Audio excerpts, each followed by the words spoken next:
Boom. How's it going, fam? Anthony Johnson here today, founder of 21 Studios, co-founder of the Redman Group, founder of the 21 Convention, 22 Convention, 21 University, 10,000 other things on the internet, and chief investigator for the Manosphere Bureau of Investigation. Now, today's episode 166 of the Redman Group. Before we get into today's show, the title is, of course, Make Men Great Again. Very similar to my hat, Make Men Alpha Again. And our event headline this year, Make Men Alpha Again, our new motto, our new mission, to make men alpha and not a bunch of loser, weak beta males. Now, before we get into the show, our sponsor is actually our own event, 21 Summit. It actually includes 3 events in one. You can see speakers here speaking at the event this year, myself, Richard Grannon, Jack Donovan, Coach Greg Adams. It's going to be in Orlando, Florida, this October 14th to the 17th, celebrating 16 years of 21 Studios live events like the 21 Convention and even our channel itself, our main channel. It actually includes 3 events in one. So we got the Patriarch Convention here on the left, the 21 Convention for men, and the 22 Convention for women. Each event is different. Each event goes on at the same time in a larger 21 Summit space. So one is for men, one's for fathers, one's for women. Today's guest, Paul Caldwell, if I'm saying that right, Caldwell, he will be speaking at both the men's event, the 21 Convention, and the fatherhood event, the Patriarch Convention. So make sure you head out onto the event. Tickets are buy one, get one free right now, bring a friend free. And you can attend as a man, you can attend both conventions at the same time, no extra charge. Each event is geared, for a different demographic, whether you're a husband and father, you go here, or if you're a man, you go to the main event and you're single, stuff like that. It's gonna be a great event. If you got a girlfriend or a wife, you can send her to the 22 Convention for training, the ultimate in mansplaining training. We'll make her more feminine, more submissive, much better wife, lose a bunch of fat if she's like an obese pig, like a typical manosphere wife these days, unfortunately. Anyway, we'll get her back into shape, mostly joking there with that. We'll make her great again. That's what we do at that event. Now, with that said, from our sponsor, visit 21studios.com/21summit, or just 21studios.com. Link in the description. Get tickets now. Price goes up on Sunday night. So again, and then it goes up again in a few weeks after that. It keeps going up over time. So make sure you get tickets coming out to Orlando, Florida. Get off your ass, be an alpha male, take action, and stop watching YouTube videos endlessly. This one is good to watch, but not all day long every day. It's good to get out and meet men face to face. You can actually meet, like I said, today's speaker at the event and myself, buy him a drink, smoke some cigars, talk about the world, state of culture, how it's collapsing, all these various serious issues. Now, that said, I also have to make a pretty important announcement. We have breaking news in the manosphere. I came out last night, I confirmed it 100%, that one of the manosphere's toughest critics of single moms and of obese women, fat women, feminists, all this shit, Donovan Sharp, call him the King Kong of fraud. He actually, in spite of criticizing and attacking single mothers and feminists and overweight women all these years, he actually himself is secretly married to a single mother. Turns out that this woman does have a child that is not her niece. She doesn't even have a niece. Her sister, she does exist, only has a son. So she has a nephew, no niece. This is her daughter. This is her ex-husband. And her real name is Cynthia Ashlock. And her secret private married husband, Donovan Sharp, Edwin Hopkins, is married to a single mother, in spite of making fun of single mothers and making fun of the men who wife them up. Right? He calls them cucks and all these like beta males and shit like that. So it's another big expose we'll be digging into in the coming days. But I did want to make that announcement very briefly. It actually gets worse than that. I found the actual yesterday confirmed 100% that not only she divorced, which we already kind of knew, she was so nasty and so toxic that unlike 80% of divorces where the woman files first, the ex-husband actually filed for divorce against her. That is how disgusting this woman was and how much of a liar she's been for all these years in the manosphere with Donovan Sharp, pretending that she was an aunt and she's like taking care of her niece or some shit. It was all a lie. It was all bullshit. She's been a single mom the whole fucking time that this guy's been on the internet preaching to millions of beta males on YouTube and stuff, all these weak codependent simps. He actually himself wifed up a single mom, an obese one, no less, who is allegedly and reportedly menopausal at this point. I call him the master of menopause. Now, without further ado, I want to bring on our today's guest, and I want to discuss the Paul, what is your initial reaction to Donovan Sharp? It's a hot take here. Wifing up a single mom and lying about it for the past 5 years since 2017 in the Manosphere. Hold on, Welcome, man. by the way. I'm trying to stop crying. You told me some of that, but I didn't know all of that stuff, man. That's pretty, I don't know the guy, and all I've seen is what he's displayed, all the bullshit that he said. It's really fucked up when you got dudes that do what he's done. And there's a bunch of them, but he's just the one that decided to poke your cage. It's fucked up because if this is the deal, that shit's hilarious right there. It's funny, and it's funny only because of this fake shit that he does. If this dude would have been, if he would have been honest about it, didn't go the Rich Cooper route and just said, hey, listen, people are broken. And sometimes people make mistakes, and just because she has a kid doesn't make it bad. Then this would be no factor. You know what I mean? Then people would be like, dude, you're being petty because she's not hot. Yeah. But all of that shit makes one big ball of shit. And it's hilarious because this dude, when all of this tactical aggression started toward these dudes, I said it earlier, and I don't spend a lot of time hammering the nail. They need to go away. And this right here, there'll still be dudes that look at that and go, well, you know what? He helped me through fill in the fucking blank. But at this point, if these guys don't understand that they're following characters, then it's really you're throwing pearls at pigs, man. And there's no pun intended here. Yeah. Oh yeah, let's pull up the. I forgot we have a lot of. How could I forget? Here is Dirty Eddie, Edwin Hopkins with Cynthia Ashlock, Miss Piggy. And turns out, I thought she was just an obese older woman. That's something I want to mention too. I didn't quite mention that in my introduction when I was, giving this breaking news. But Donovan Sharp, Edwin Hopkins, is one of the most notorious critics of women post-wall. Right? That's what they call it in the Manosphere. It's not just Donovan that says it, but he's one of the most known for saying that. And his wife, his secret wife here, his private married wife or whatever, is double post-wall. She's past the 30 wall and the 40 wall, double post-wall. And is a single mom, and is overweight.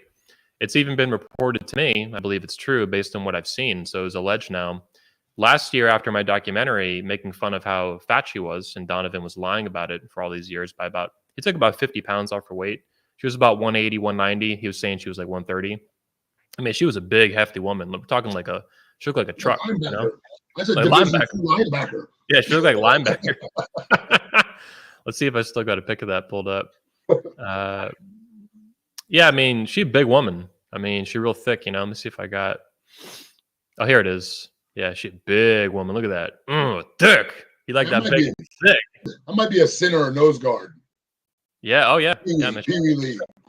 She'll cover the gap real good, man. Real good. But anyway, what I was saying is, it's not only the single mom stuff. It's all of it. Yeah, like you said, a big ball of shit. She's double post wall, all this stuff. And he makes fun of men, for years now, probably 5-6 years in writing and his videos about men who wife up single moms and date older women and all this stuff.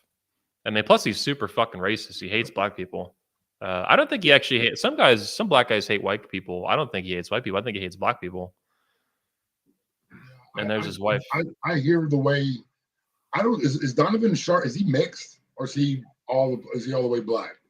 I don't know. He looks mixed, but I think he's all black. I don't know though. I'm not even sure he knows. I think he's talked about it a little bit. If he was mixed, I talked about that with Tony a bit on a couple nights ago. And if he was a mixed dude and had that, a similar experience that I did, then I could understand his.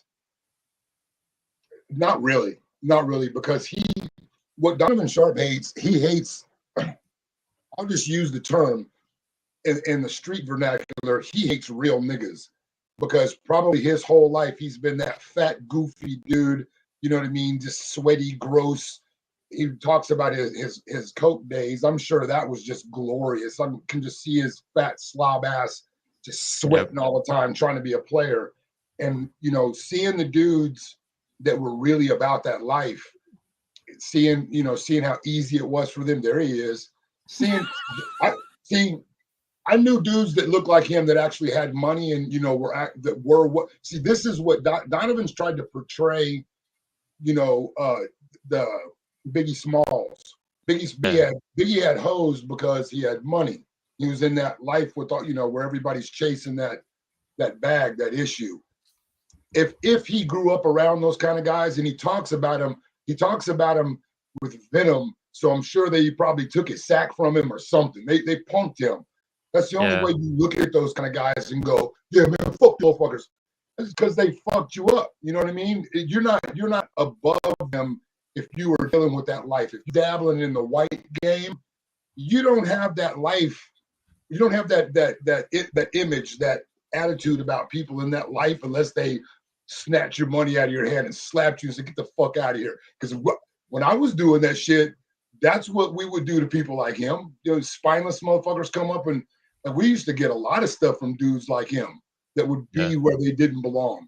And so when I hear him talk about black people, this, that, when I speak about the black condition, I'm talking about fixing shit from the inside out. I'm not afraid to go in those neighborhoods. I'm not afraid to go where those people at, because I know how to speak that language. I used to live in that atmosphere. So it's not foreign to me. But at the same time, when I grew up in that atmosphere, I got made fun of because the way I talk. That's okay. You know what I mean? You're talking shit. You talk like a white boy. Okay. What's next?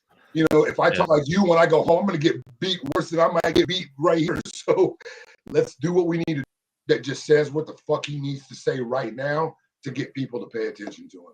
Yeah, he's an opportunist to the extreme. Yes. Yeah. I've suspected for a while too, you're right, that, and this is, I don't know, I think there's some relation to it. The black manosphere kicked him out too a couple years ago, just rejected him for being a fraud. Well, because what he did was, I think, I don't get into all that bullshit. I pay attention to it. I think it's funny. But I think what he did, Anthony, is he got his launch by going to O'Shea or whoever that dude is, basically the gatekeeper of the black manosphere. He seems to be seems to be the conduit when those guys want to be accepted by that group. Mm-hmm. To me, I didn't join a fraternity when I was in college because I don't need anybody to give me fucking permission to do shit. Yeah. And so if you're Mexican, green, Italian, I don't need to. If you listen, you listen. If you don't, you don't. But I don't pinhole myself like that. But I think he built his following there and then jumped ship. That's what it sounds like to me. Because once he came over and started working with you, from what I gather, he shut the door to them. You know what I mean? And that's when you do that, there's a certain rule in the jungle. When you fuck over the plug, man, whenever you fuck over the plug, you better make sure. Because when you come back, man, you probably won't be able to come back. But when you come back, there will be a penance to be paid. And that goes pretty much for anything. You get blessed. Somebody says, you know what, I'm going to give you this. Come up, fool. And then you do it. Then you go link up with some other dude and say, fuck them fools, man. I'm going to do it with you. And you never go, shit. You can find your head in a box doing that shit. And that's basically what he did. They put his head in a box and sent it back to him like, take your fucking ass back over there. We don't want you. So they started swinging on Kevin Samuel's nuts. It's been a desperate grasp. He's like a dude falling down his own well of shit, just grabbing anything like, oh, no, that's another piece of shit. Like, no, he's desperate. And I think it's glorious because that's why I call him Donovan Shart. He shit his pants hair. I mean, all the time. Fucking Shart mama. Any of that. He didn't have to do any of that shit that he's done. You know what I mean? Like, he did it all to himself. He's his own worst enemy. He blames me for everything. I'm like the boogeyman of this dude. I'm like John Wick to this guy. You know what you are? And this is the deal. I grew up in a different era. When I was in the game, there were rules. There were rules and regulations, man. And the people that were playing the game, they knew what they were. And basically, it's cops and robbers. When we were doing dirty shit, I didn't get mad at the fucking detectives if and when they caught us. You know what I mean? I wasn't stoked that we got busted, but I didn't go, this motherfucking whole ass detective, no, dude, you know how you don't have the detective on your ass? Don't do the thing. You know what I mean? Don't do that thing. that right there, he can blame you all he wants, and he can justify it because of the fact that you're like a fucking shark in bloody waters now because of what he did. Yeah. But what did you do? That's my whole message is, listen, man, you can blame women, I can blame everybody in my life, but the common denominator and everywhere I want to look is me. So it's like, shit, I sound pathetic if I look for someone else to blame. He lied, he manipulated, he used people, he turned his back. What did you think was going to fucking happen? You know what I mean? If he was dealing with people like himself, they would have been like, you know what, man, sure, Donovan, I understand. Come on, bud. You know what? You want to do the next convention? No, you're dealing with men.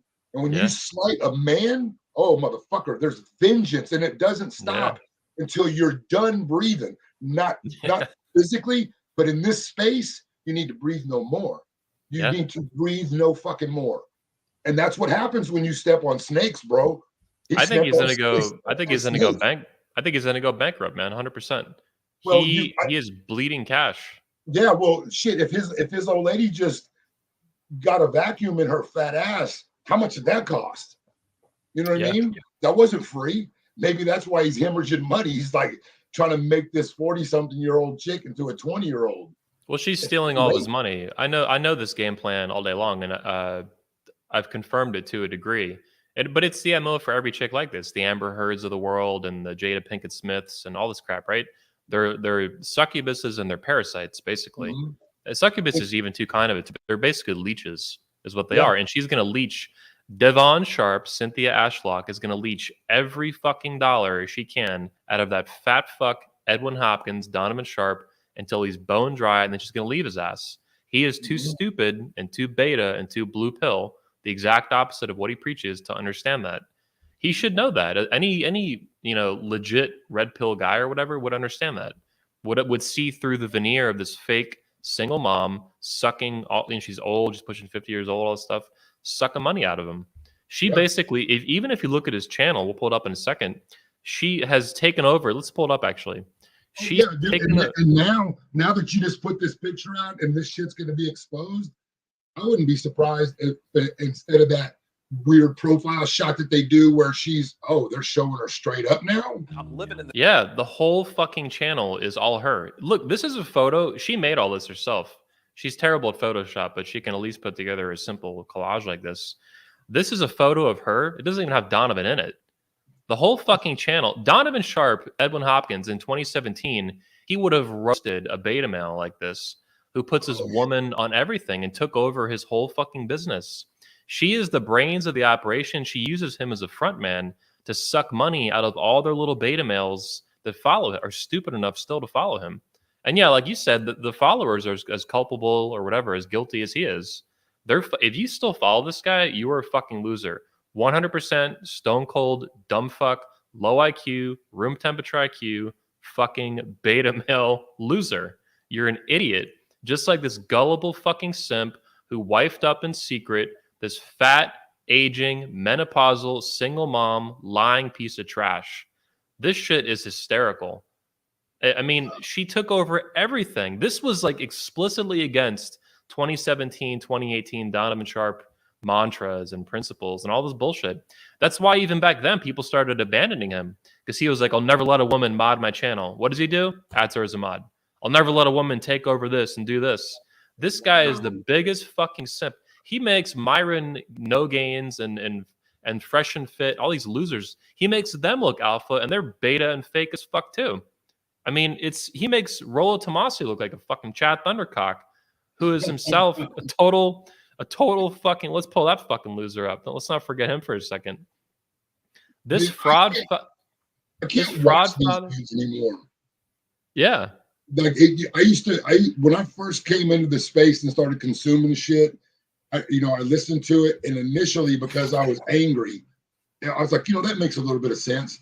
And then I started, and this is what to touch on your point about how his message has just been complete horse shit for all these years.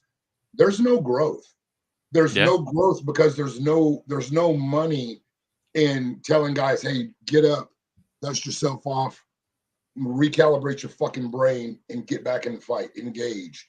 It's too easy to go, oh man, live this life that he's not living. Like all these guys prop Donovan up to build this fake fucking life. All that shit that he had, the studio, all the shit he was doing, jumping on the boats, taking trips. Yep. Those dudes funded that shit. You know what I mean? That they funded it. And now because you outed him, this is what he's doing. He would have never done this if you wouldn't have fucking cut his balls off. He would have never put her on that channel.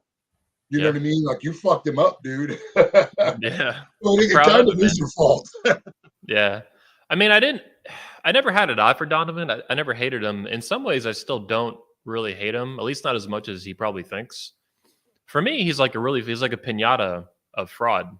I can just keep beating him with like a digital stick and funny, memes keep coming out, and he's a loser. He's a bottomless pit of being a loser. So I can just keep making fun of him. And to me, that's kind of fun. Like, why not? He's a good example of a fraud. And it's not just him though. It's, there's a whole network of frauds in the manosphere, and the frauds exist beyond that too. Yeah. There's a lot of them. It's gotten a little bit better, but it's like the ones that have survived the storm have doubled down on their douchebaggery. Yes. And it's just, they're especially Rolo. I accidentally heard some bullshit. Somebody else had a clip of one of his videos in their video, and I accidentally ingested it. And I swear to God, dude, not really. My bad. I don't want to get stricken down in this crazy time. I swear to something that I want to punch that dude in the fucking face every time I hear him talk shit about men that are way more alpha than him. Because that dude's not ever known a time in his life where he sees the world through the eyes of men that have actually been in the game. You know what I mean? Like, there's no time. I don't give a fuck what stories he tells. I've been around dudes in bands, and it's not always the dudes. All those dudes in the bands ain't getting laid. I mean, they might get some wake pussy from some dudes, but if you're a goofball, socially awkward dude, you're fucking the fat chick. You know what I mean? Like, I've hung around dudes that were in bands in Austin and seen it firsthand. You know what I mean? The lead singer and the pretty boy that can play the guitar and maybe the drummer. And they were talented as fuck, but they all were kind of studs. You know what I mean? Like, they were fuckable dudes. Rolo, I've seen his pictures that he posts of his old self. You've always been a cunt. You've always been a piece of shit. And so he's basically went to school and learned some nerd words to describe what he saw the real men do. You know what I mean? Like, there's no hope. There's just this socially all these terms that he uses over and over again. Yeah. All of those guys, every one of them that uses that as an excuse, they're all the same. They're all bitches, dude. They're all. I think this is. I agree, and I think that's why it's something I've tried to wrap my head around these past couple of years, fighting with these guys and exposing these guys and doing real harm to them by exposing the truth with facts and evidence and stuff and documentaries. The reality is, the reason they still have any fans at all is they attract losers and fakes and little frauds themselves. Mm-hmm. Now, it might be some guy working at Best Buy, but basically he's fake as fuck, like a fake nice guy, right? Dressed to get in girls' pants or whatever, that being, this fake nice kind of male feminist bullshit or whatever it is in the case of their fans. It'd be a little bit different there, but basically all their fans are fake too, and they don't care. Fresh and Fit's the same thing, Fed and shit, I call them now. But I don't think their fans are fake though, Anthony. I don't think that they're fake. I think that it's human nature to gravitate towards. Humans go toward the path of least resistance. Okay, the path of least resistance in the manosphere is fuck that bitch. It's all their fault. They're all that way. And if you step outside of these guidelines, you're a loser. And so you get these dudes that have been run over by these women, and it's the path of least resistance is that versus, well, of course she left you because you're a fucking loser. You work at Best Buy. You know what I mean? You don't go to the gym. She watched the dude slap the shit out of you because his iPod quit working right. You know what I mean? Like, she was there at your lunch break and this dude slapped the fuck out of you and you walked away. Yes, she left you. They don't want to hear that. They're like, no, she's a whore. You know what I mean? Yeah. She's a loser. So I don't now, I'm not giving them a pass because they have heard the truth too. They've heard those channels. They've heard my channel. And then they leave a comment going, "You're a beta. You don't know. Fresh and Fit have helped me." Blah, blah, blah. I'm like, you're still a faggot, dude. So how'd they help you? You're still a loser. Well, so I follow what you're saying, and I agree to an extent. What I was trying to say with them being fake is like a lot of them, they'll see my videos, your videos, or whatever exposed videos. A lot of them will grasp that they're basically frauds, and you'll see the comments too. Probably I've seen them on my channel. Oh, who cares about them? You know, the advice works. It's like no, it does matter. They're fake. They're fake. They're fake as fuck. They're frauds. So what I think is that those are the dumbest of the dumb. Like, and there's probably a lot of those. There's a lot of those, but I think initially the reason why their numbers continue to stay, I mean, especially Fresh and Fit, there's so many new ones coming in. You know what I mean? There's a lot of new ones. They lost a lot of dudes over that initial shit with Alba and Preach, but some sort of way they keep fucking rebounding. How is that? It's got to be new shit. It's got to be new beta males, dude. And there's more than, I think there's more than that, because, and maybe I'm just being hopeful. Maybe. I think they prey on black men too. I think most of the audience is young black men, is what I've seen. Like just you know, the kids none of them have dads and stuff. So it's like, it's kind of like they're preying on the black manosphere, except these kids are not part of the black manosphere. They don't even know what that is, probably. You know, so I think they're preying on a whole YouTube demographic of young black men, Fresh and Fit specifically. I don't think Donovan to some degree, Rolo, I don't think the young black guys care about. But Fresh and Fit, basically they see that Fresh and Fit are fake and they don't care because to them it's real. It's fake, but it's real. It's like, well, they're successful at being fake and I want to be fake too like them, because then girls will like me if I get this fake airplane I take a picture in front of, and I get this fake bling and I buy girls pina coladas and shit. You know, all this dumb shit. Anyway, we got Tony. Anthony, that's the same thing. To hit further on that though, broaden that and look at it in the black community, the young black male in general. Yeah, they do that with everything. Yeah, looking up the rappers and shit, right? Gangsters, these rappers that are gangsters. These little dudes think that it's cool to be a fucking thug, calling chicks bruh and shit all the time. You know, this ignorant, stupid fucking shit. They idolize these ignorant ball players that are, most of them are functional fucking retards. They're just genetic mutants. They idolize all of these people. And the problem with it is they don't understand, and it sucks, man. And I try to say it and I'm not black enough. They don't understand the people that are guiding their culture are only giving them poison. Because if you can have a black R&B singer sing a most beautiful love song in the world and nobody's gonna fucking hear it. But let Sam Smith or one of the other little homosexual dudes do it and it's a #1 hit nonstop. But if the same black R&B artist comes out and goes, fucking give me the sack, nigga, kill a nigga, got me a minute, fuck these hoes, nigga. Then he's on top of the charts and the girls are giving their babies tattoos to match his. And it's like, bro, fucking culture's toxic. And so what Fresh and Fit have done is they've graduated those dummies that maybe think that they're stepping up because they're not looking at the rappers as idealists now. Like, that's the ideal for me. Now they're looking at those guys from Miami and going, that's it. It's like, no, that's the same exact fucking thing. It's the same thing. These are just different nerds without guns. You know what I mean? And they threatened to shoot us over the shit we went through with them. You know what I mean? There was dudes all in the comments, man, I'll shoot you with this whatever gun they were bragging about. Like, okay. Yeah, good luck. It's deeper than that. Let me pull on Tony Bruno here. We got rock star, manosphere grassroots in the house. Tony Bruno, welcome to the Redman Group. Yeah, thanks for having me, man. I didn't want to miss this. Tony. Hey, Paul, how you doing, man? Good to see you. Good to see you. Long time no see, man. Yeah, really. A couple days.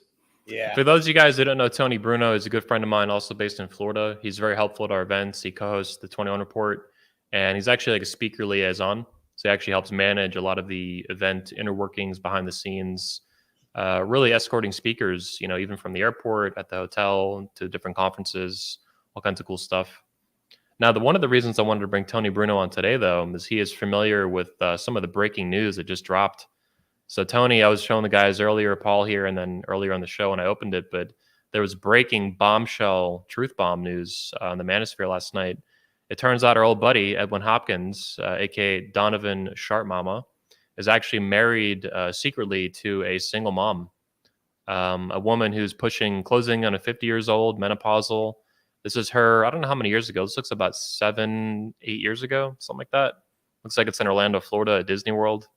And this is her daughter. Her name is not Olivia, by the way. That's a lie. Olivia is not even any part of her name. Her real name, she has a middle name similar to that, but it's not real.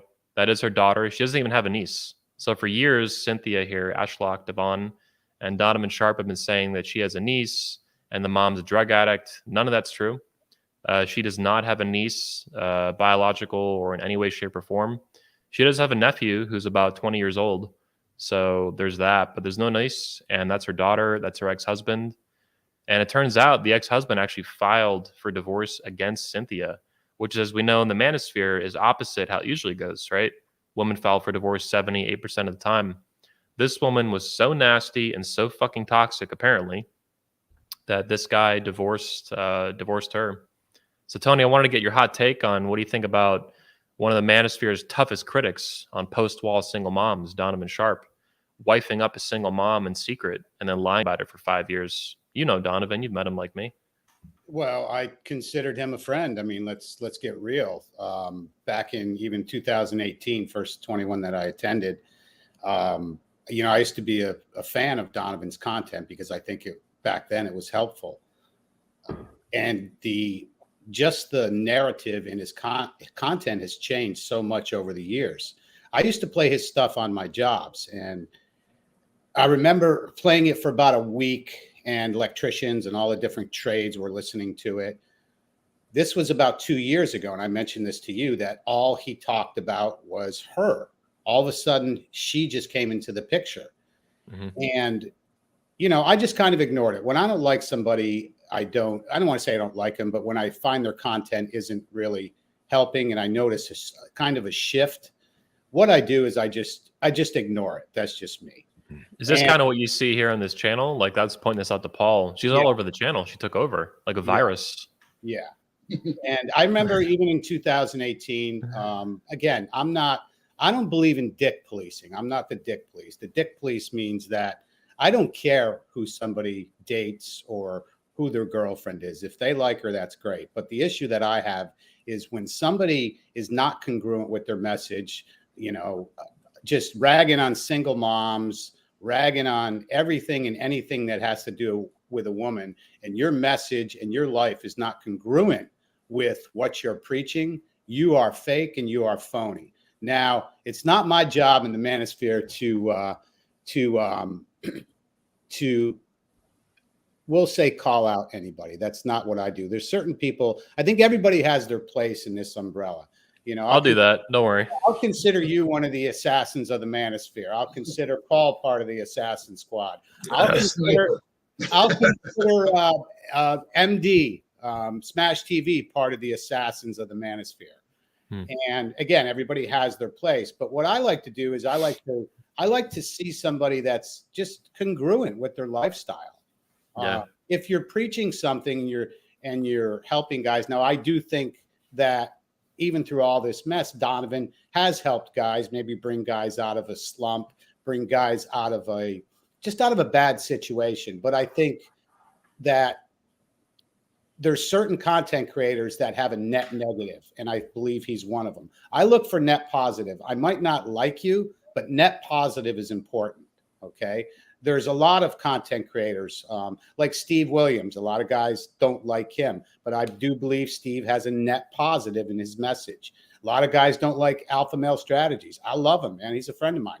Good dude. Great net positive. Great delivery on content when it comes to women, relationships. So congruency is most important to me.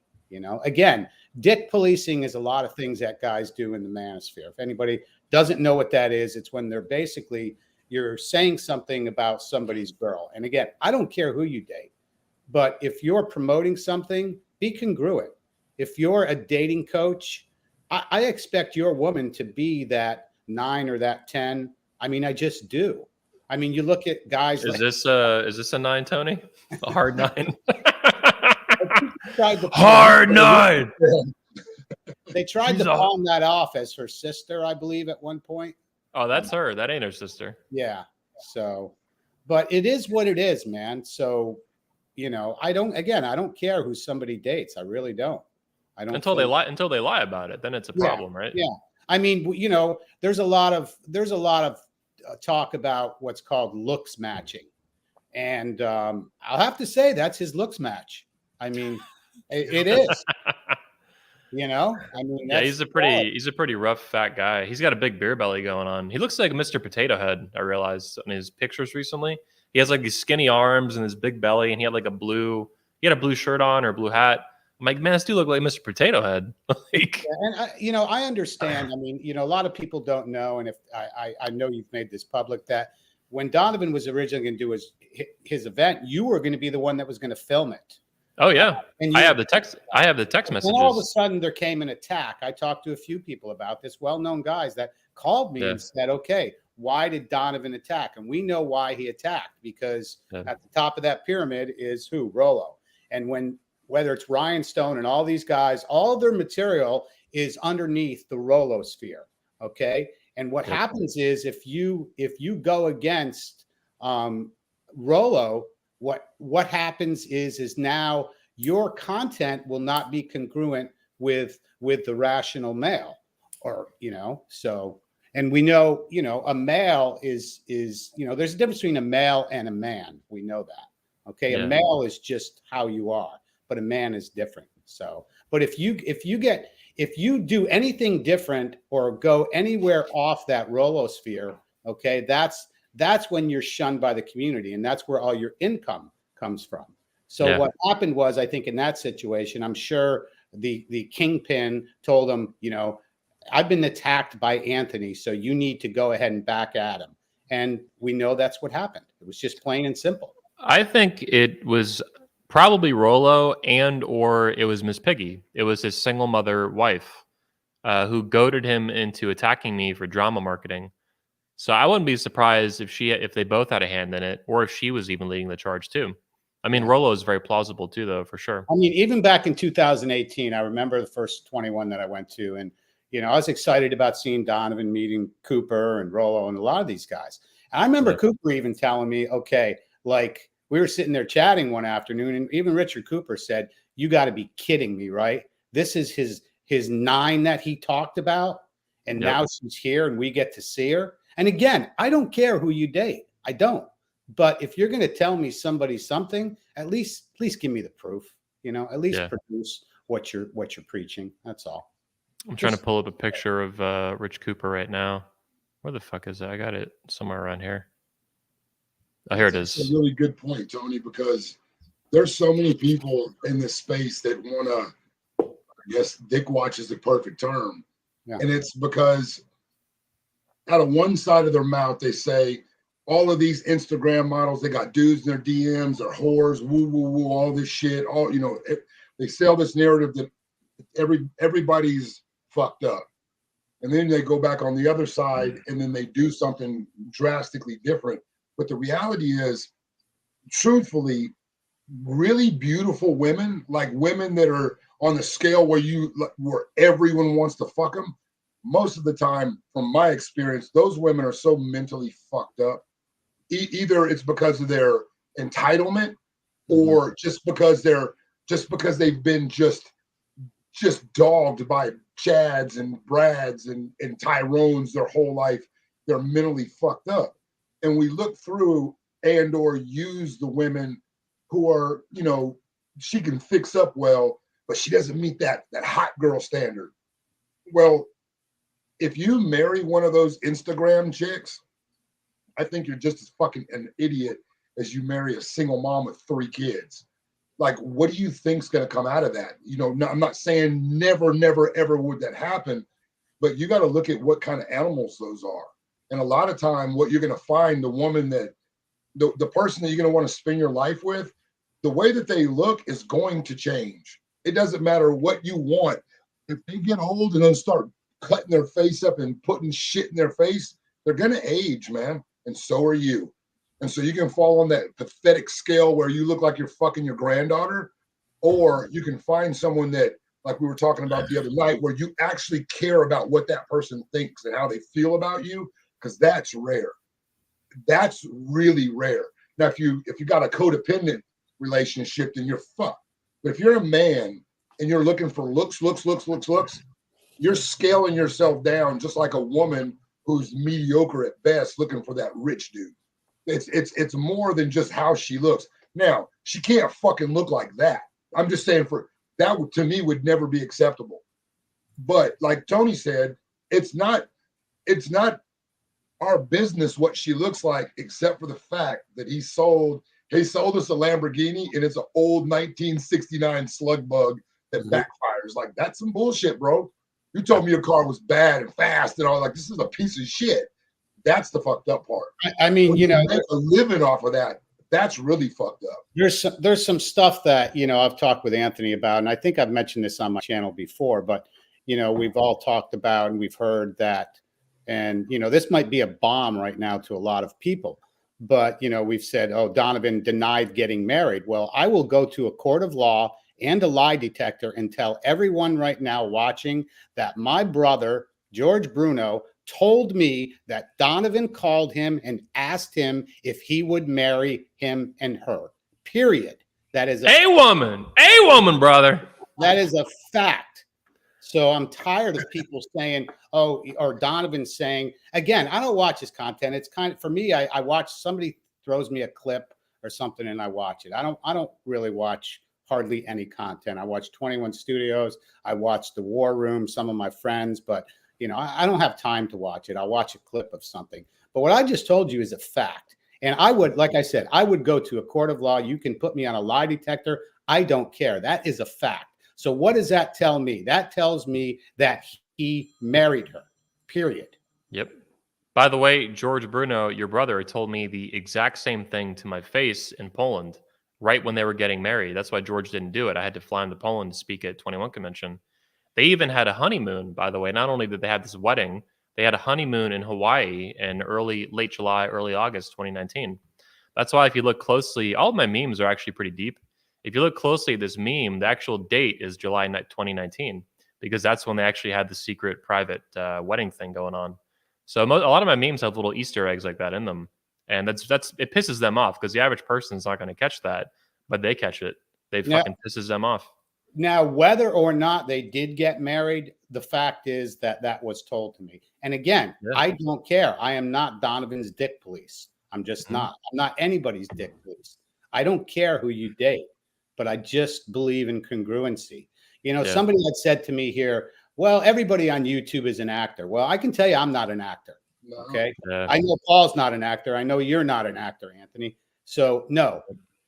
You know, when somebody said that to me, and I'm not going to mention the name of the person, but people are actors, so it really doesn't matter what they say. No, if you're an actor, say you're an actor. Yeah. Yes. If you're just a fucking character, see, that's what I got to respect about Coach GA. Coach Greg Adams, you know, I don't agree with everything he says, but he's very clear. I'm here to entertain you and educate you. So there's a lot of his own personal, you know, anecdotal shit in there with what he feels to be the truth. I like that. And I think what they've done to him is actually fucked up. You know what I mean? I don't like some of the shitty tails dudes, but he's one of the good guys to me. He tells you, I'm putting on a show. You know what I mean? And he does with all the sound effects and shit. That's like an old silent movie type shit where they just went and all that, you know. I get it. That's a show. That's a character that he's basically a news anchor for the manosphere, and that's cool. But when you go on, like we found out that he was still secretly married to the woman he dogs out, that would instantly nullify every fucking thing he says, because he's built his platform encouraging men. This is the better way. This is the thing I don't understand about Donovan. Okay, you went through all the shit that brought you to the space, the hypergamy, all of that stuff. You did that. You built a good following. Then you found a chunky girl that made you feel special because she licked the back of your ball sack or whatever it is that she did to turn him out. She blue balls. Be honest. Be honest about it. Say, hey, you know what, guys? It's not all about looks. Sometimes a woman can treat you so well that you see beauty where no one else can. And if you do X, Y, Z, that was my favorite one, dude. Where no one else can. Oh God. If he would have just done that, then he could be a dating how to get the girl coach and then start selling that riff. You know what I mean? Yep. Like, he's not a very smart businessman at all. I actually want to make a comment. Married, run with it, motherfucker. I want to make a comment. Run with it. Exactly. So I think, if Donovan, you're probably watching this. I know him and his wife stalk everything I do. I'll drop a meme about how fat his wife is. Within 3 hours, they're posting how she's not fat on his Instagram. I mean, they're super reactionary. They track everything they do. Photo or whatever the fuck that fat girl thing is and make her look good. Yeah. Now, but I'll say this, because it reminds me of what you were just talking about here. Donovan, Edwin, I know you're watching. You need to retire from being this fake alpha male dating coach, red pill, whatever the fuck, right? That's all done, dude. You're absolute fraud. You've been a fraud the whole fucking time. You've embarrassed yourself. You've embarrassed the whole manosphere community. You've embarrassed fucking everybody. Everything you do is a fucking tornado of shit. It's a disaster, a hurricane of just bullshit at this point. But what Donovan should do, what you should do, Edwin, is drop out of all this, retire, close up shop, admit defeat, admit you're a fucking complete liar, and go into stand-up comedy. I have never seen anyone roast themselves as good as Donovan Sharp does. He is legit. He talks about his wife fucking 500 dicks and all this fucking bullshit. Like, he's great. He's kind of funny in a genuine way, in a bombastic way, and he needs to focus on that. He probably has a future in that if he really put his nose to the grindstone with it. He has no future in the manosphere. I'm holding myself accountable. Okay, that's a big thing that people don't do in the manosphere. I'm holding myself accountable for believing in him years ago. Okay, and a lot of guys who won't. What happens is they just don't want to believe that this is true. The best way you can hold yourself accountable is by holding the other man accountable first in your mind, and think about what they taught you and think about their congruency in their life. Okay. That will give you clarity in what you believe in right there. Why am I following this guy? He's been lying to me the whole time about his life. He's not an actor. This is real life. Yeah. So if you hold somebody else accountable, one of your content creators first, ask them the hard questions. What I say is ask them the hard questions and see if you get blocked in the comments. Yep. Try that one time. Mm-hmm. And guarantee ask any of these questions, you'll get blocked or that's it, Anger is the weather vane of truth. And when they freak out like that instantly, it's because you hit the nail on the head. I can only imagine, since I put these photos last night, that Cynthia, Devon Sharp, and Donovan Sharp are flipping the fuck out. I mean, I've already heard reports that Cynthia Devon is super abusive, bipolar, diagnosed bipolar disorder, probably BPD. She looks like a typical BPD, Amber Heard, Jada Smith, kind of actor, kind of character. But just totally toxic, abusive, nasty woman. Very nasty. Nasty on the outside, nasty on the inside. It's kind of how that goes most of the time. But I imagine right now that they're screaming at each other, freaking out, and trying to plan a counterattack, but there's nothing to do. He wifed up a single mom, lied about her age by 7 years, and shaved 50 pounds off her weight for the past 5 years. This woman is the epitome of what Donovan has railed against for years. He's a complete fraud. It's even worse than I thought. Tony, credit due where credit's due. You were the one guy, I think you and Socrates, who theorized that she was not an aunt, and that wasn't her niece. That was her daughter. And we all kind of talked about that, but we had no, evidence of it until now. And it's all that's the whole fucking truth, the whole fucking time. She doesn't even have a niece. That's how fucking bad it is. I should have known better. Everything this guy says is a lie, right? Pathological liar, compulsive liar. But credit to you, man, for kind of calling that out and predicting the future. That was a while ago. That was a while ago. Oh, yeah. Tony, I'm gonna call you Tony Stradamus, like Nostradamus. Another thing I want to bring up too is the guys I've heard this too, that the best speakers were stolen from 21. No, I disagree. The worst speakers were stolen from 21 that really nobody gave a shit about. I mean, that's just the way it is. Yep. It's a woman. Yeah, I mean, that's just a fact. It didn't really put a hitch in the get along for 21 at all. He really picked the bottom of the fucking barrel, is what it is. I mean, Yeah. you got to, no offense to, I think it's Sterling Cooper, but you got a guy who sells pictures of his asshole on OnlyFans to dudes. I mean, give me a fucking break, will you? Yeah. I mean, that's We have it on video. We have the screenshots. His and again, OnlyFans that's page what he is still does, that's online. fine. I'm not saying the guy is homosexual or anything. I'm not saying that, but to me, that's kind of fucking creepy. It's just that's really gay. Thing is going on right now. I think the Black Manosphere recently had some controversy with somebody that's not gay doing some gay shit. This is the way I look at it, dude. You can't suck a little bit of dick. You can't do a little bit of gay shit. You know what I'm saying? Like, that's not the way I was raised. If you let a dude touch your dick or you do some gay shit and you go, man, I was just because of the money, you're a faggot. You're homo. Well, like, you gay, bro. You can encourage all your friends to say you're not, and you might not be a homosexual, but you're definitely gay and you're definitely a faggot. That's just the truth, man. Because I had friends that did that male stripper shit when I was a kid. I was caught up in the Reagan era of shit that was going on.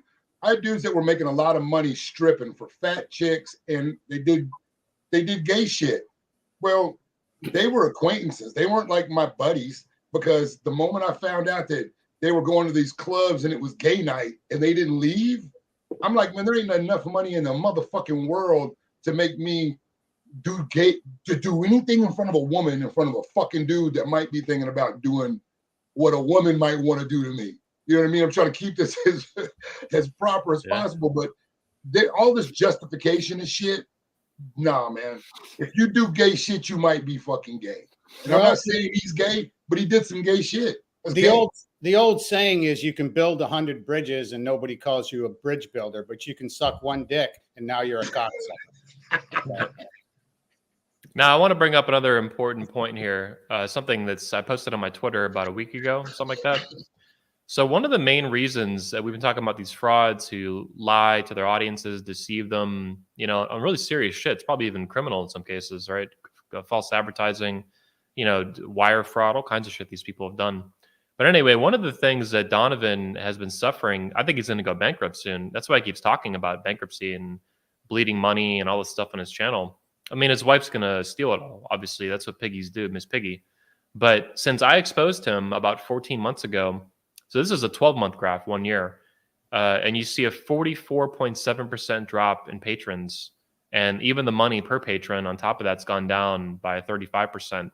This is a massive loss of money. This was like Donovan's main source of income a little bit over a year ago. And it's hard to do on the thing because it only has like these options at the top.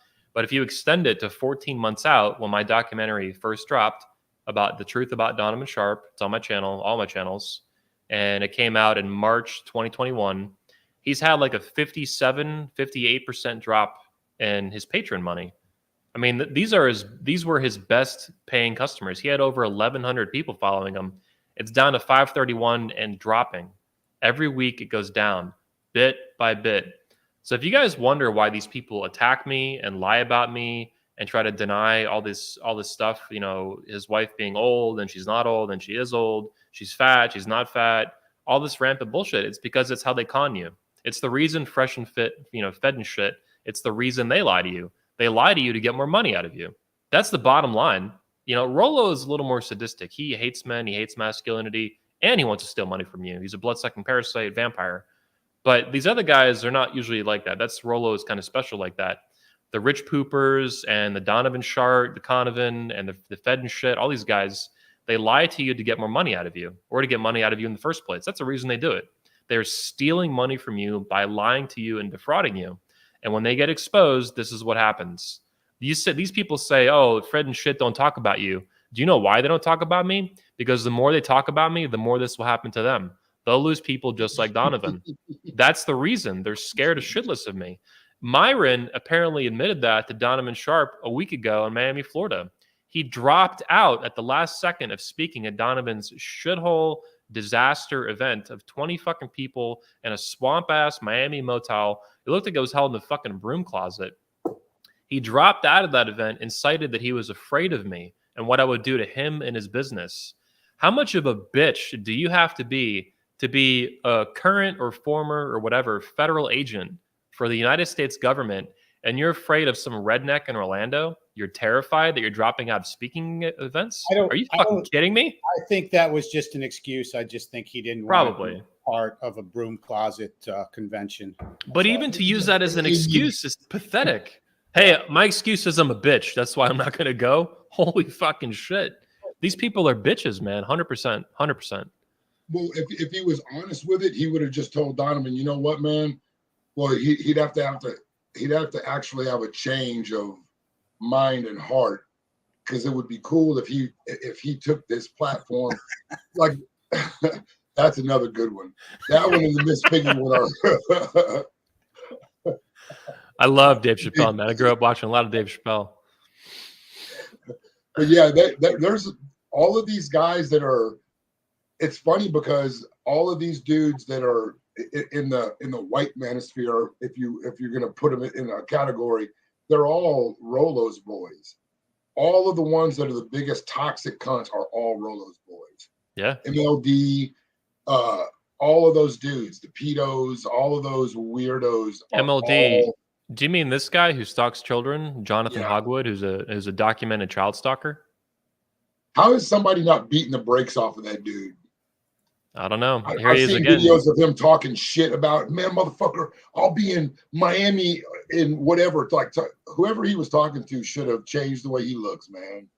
Yeah. These dudes get way too comfortable online.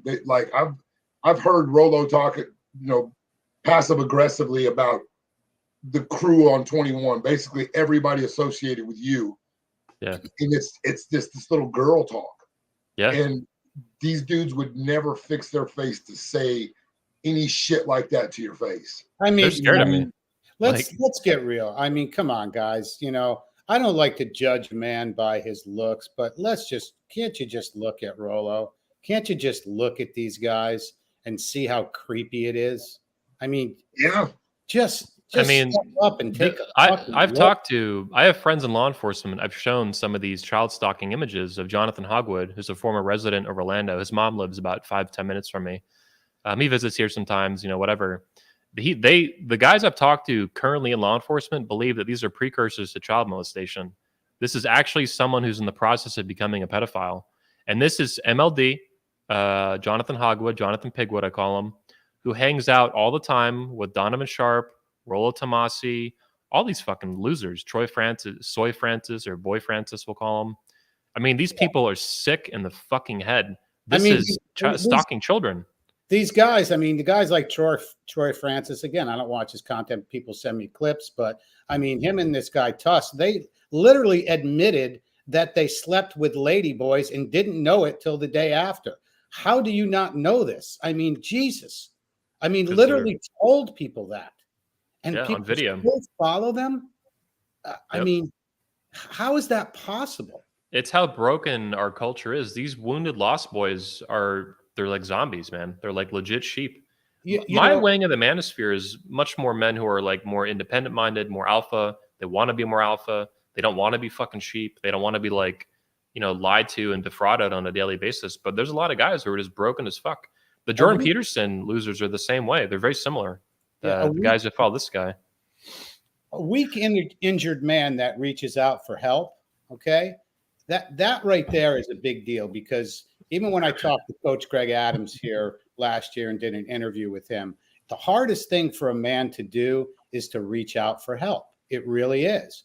But what I've noticed is a lot of these guys, if not, all of them, but most of them, they just prey on that weakness. They're trying to sell you a golden ticket rather than say, improve yourself. And like I talked about, a heart punch. A heart punch is, some guys can't handle a heart punch. A heart punch is when you can smack somebody. You can tell me something. If I had some issues in my life, you can tell me, wake the fuck up, shake me. Some guys can't handle that. The reason they can't handle that, because they had a weak father or nobody to shake them out of it. So I think a lot of times the weak men are the easiest prey. But you're not going to get a golden ticket. It's not going to happen. You have to work. You have to improve yourself, whether it's your body, your mindset. Everything has to be improved. No one is going to save you. It doesn't matter how many dollars you throw at somebody. They're not going to save you. That's just the way it is. So a weak, injured man is the easiest prey. And they've figured out the formula to suck these guys in. They've perfected that formula. What people need to do is take a step back and look and ask the hard questions. If you ask somebody a hard question, I will say it again, in their comments, in their chat, and they block you, you got your answer. Move on. Yep. A woman, brother. A woman. Yeah, they are. It's easy to pray and it's sad, but there's some responsibility too, man. I mean, they are wounded men and it is sick when they get preyed on, but it's ultimately, like you said, their responsibility to save themselves, to change their own life and to save their own life.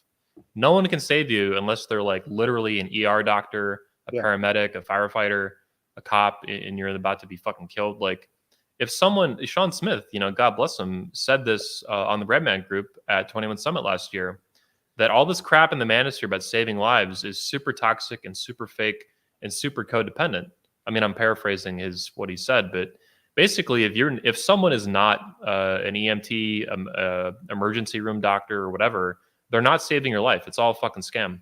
What they're doing is fostering and nurturing your own shitty ideas and beliefs and codependency. They want you hooked on them. That's what all these frauds want. They want you stuck in a loop of this trauma loop of being, beta and weak and sucking shit with women. And they want you to stay that way so that you keep hooked on the next blog post or the next video or the next Patreon or whatever to keep stealing money out of you until you get burned out and you leave the manosphere 6 months later, a year later, 2 years later, and you're like, fuck the manosphere. The manosphere didn't do that. The frauds did that. The grassroots is a healthy wing of the manosphere. Men like myself and like you, Tony, and like you, Paul, who actually care about this shit. And the money stuff either doesn't exist or you don't really give a fuck. I'm kind of a sociopath for the truth. So even though this is my career and my job, I've always been in favor of the truth and willing to fight for it. And that's why no one does any kind of, there's nothing to expose about me. I'm like you, Paul. I fucking say what I mean. I do. I live my life congruently. I am who the fuck I am. On the internet, it's so bombastic. A lot of people they can't even wrap their head around it. But when they meet me, it tends to like work itself out. They figure out pretty quickly what's going on. But yeah, I'll give an example. I won't say his name, but we were all here for a beach day last year, I think it was. And one of the guys we really know said, he was kind of nervous about like hanging out with you in this situation. He has seen you at 21. You're very intense. You're very focused. You're a different person. But when you come into the real world, he had told me, he's like, wow, Anthony's just like chill and like like a normal dude. I said, yeah, man. I said, but when he's at 21, he's laser focused. He's into what he's doing. So when you meet somebody in the real world, now a lot of these guys I've met in the real world. And when I've had that spidey sense in the back of my mind, tell me something, sometimes you got to follow that. If it doesn't feel right, it usually isn't. Yeah. A woman, brother, a woman. I wanted to move topics. I love it, man. It's so stupid. A woman. Stupid. It just doesn't even sound right. Yep. So I wanted to move off a little bit to more current events topics that I think are related to the manosphere. So one of the big ones, obviously, is the recent shooting in Texas, not too far from you, Paul. I heard you on Tony's show say that he actually used to have football games against the high school town. A rival. I know the feeling, man. We had towns like that too. I was growing up with these rivals that we fucking hated, and they were an hour away, and you go fuck with them, and you'd win or they'd fucking kick your ass, like whatever. Go there, steal their mascot, they catch your field on fire. Good old country boy shit. Jesus. Yeah. So talk to me about this is 21 people I think are dead, 19 little kids, 2 teachers, whatever. But it was an 18-year-old fucked up young kid. Yeah. That Yeah, I don't think he had anything to do with the manosphere that I've heard of, which good. But he seems like but he's he was obviously a troubled young man, assuming, absent government MK Ultra shit. Right. But this is a fucked up kid. What was your initial reaction to what happened? And how do you think it relates to masculinity today? Oh, that's loaded. Initially, because they always filter shit through the media bullshit filter, I heard about it, waited, and you know, I soaked it up at first, and my initial reaction is the same as it is now. That dude is a coward. He was a coward. What he did was cowardice. I mean, all of that, all of those things go without saying. But there's multiple layers on that, man, because now that more and more facts are coming out, it turns out that this dude was allowed to go pretty much weapons free until the guy jumped out of the barber chair and, you know, took action. When I heard that part of it, man, it really, that solidified my view that this whole event, those children, a lot of those children losing their lives was a direct result. AOC finally said something correct, but the dumb bitch didn't say it the correct way. This was an example of toxic masculinity. This was an example of the patriarchy, but it's an example of toxic masculinity the way that feminism has created it. And it's a result of the patriarchy submitting ownership, headship to the matriarchy. Because this kid was part of a single parent household, and from reports, he grew up fighting with his mother. So the single parent, again, was a mother. It was ill-equipped to raise a boy. He was wearing eyeliner. Apparently, he was part of the fruitcake community. He was getting bullied. All of these things, all of this shit, you can point outwardly all you want, but the biggest, yeah, same difference. You can't suck a little bit of dick. Same deal. This dude, you know, he was a coward by himself. But the law enforcement dudes, I was watching Brandon Tatum bootlick for these cops because he was a cop and he wanted to make everybody stupid because they thought the cops did. Listen, man, I don't give a fuck about your ROE. I don't give a shit about any of that. Once shots were fired, those men, fuck the cops. The men in those uniforms should have organized and went in there and eliminated that threat. They didn't go in there because they were scared because they might get shot because somebody told them to stand down. At a certain point in time, you have to break chain of command. You have to fucking disobey orders. When the orders are wrong, a warrior disobeys fucking orders. Those dudes should have went in there and did what that guy did.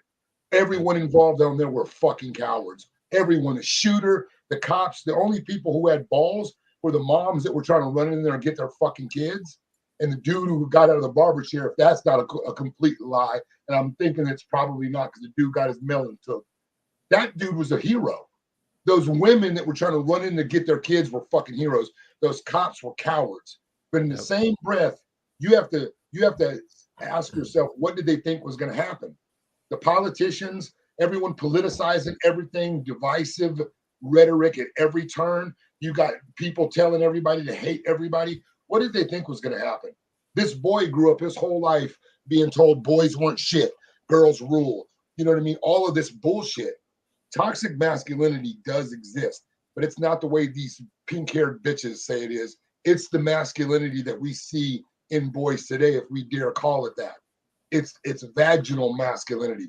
That dude that went in there with those guns was a bitch. Those cops that stood outside the door and waited were bitches. Fuck your instructions. Fuck all that. They acted like it was a hostage situation. Had that dude not shot one bullet, then that would have made sense. But the moment he discharged that weapon after he barricaded himself, he was killing kids, and those motherfuckers should have engaged. And anyone who says otherwise, they can lick my balls because you're a fucking coward. Dude, I don't even have a child. If that shit happened up at my school, I would grab my shit, I would drive up there, I would find out who was in command, and I would ask him, can I fucking help? I'll be the head of the spear. If somebody's in there killing kids, let's get them. Fuck all this. Oh, we don't. Fuck that. They've already started killing. It's time to go. And the fact that they didn't, they were all pussies. Dude. What's weird I agree 100%. A woman, not to make light of the situation. In my understanding, at least in Florida, most counties, if not all the counties, they're explicit instructions, and that's why the shooting a couple years ago down in Southeast Florida.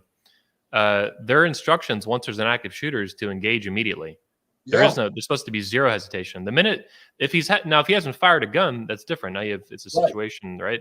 a hostage situation. No, they should engage immediately, kill him, neutralize him as fast as they can, kill him. That's the rule. So, yeah, that's the rule. When you don't have a plan, run toward the gunfire and kill everything holding a fucking weapon.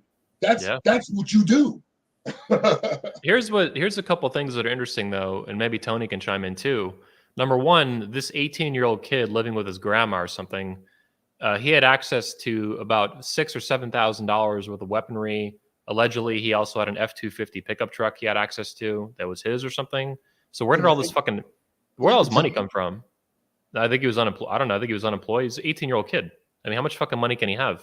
Living with his grandma. Guns that he had were I think they were both Daniel Defense. Brand Those new. are fucking expensive, bro. Those aren't cheap ARs.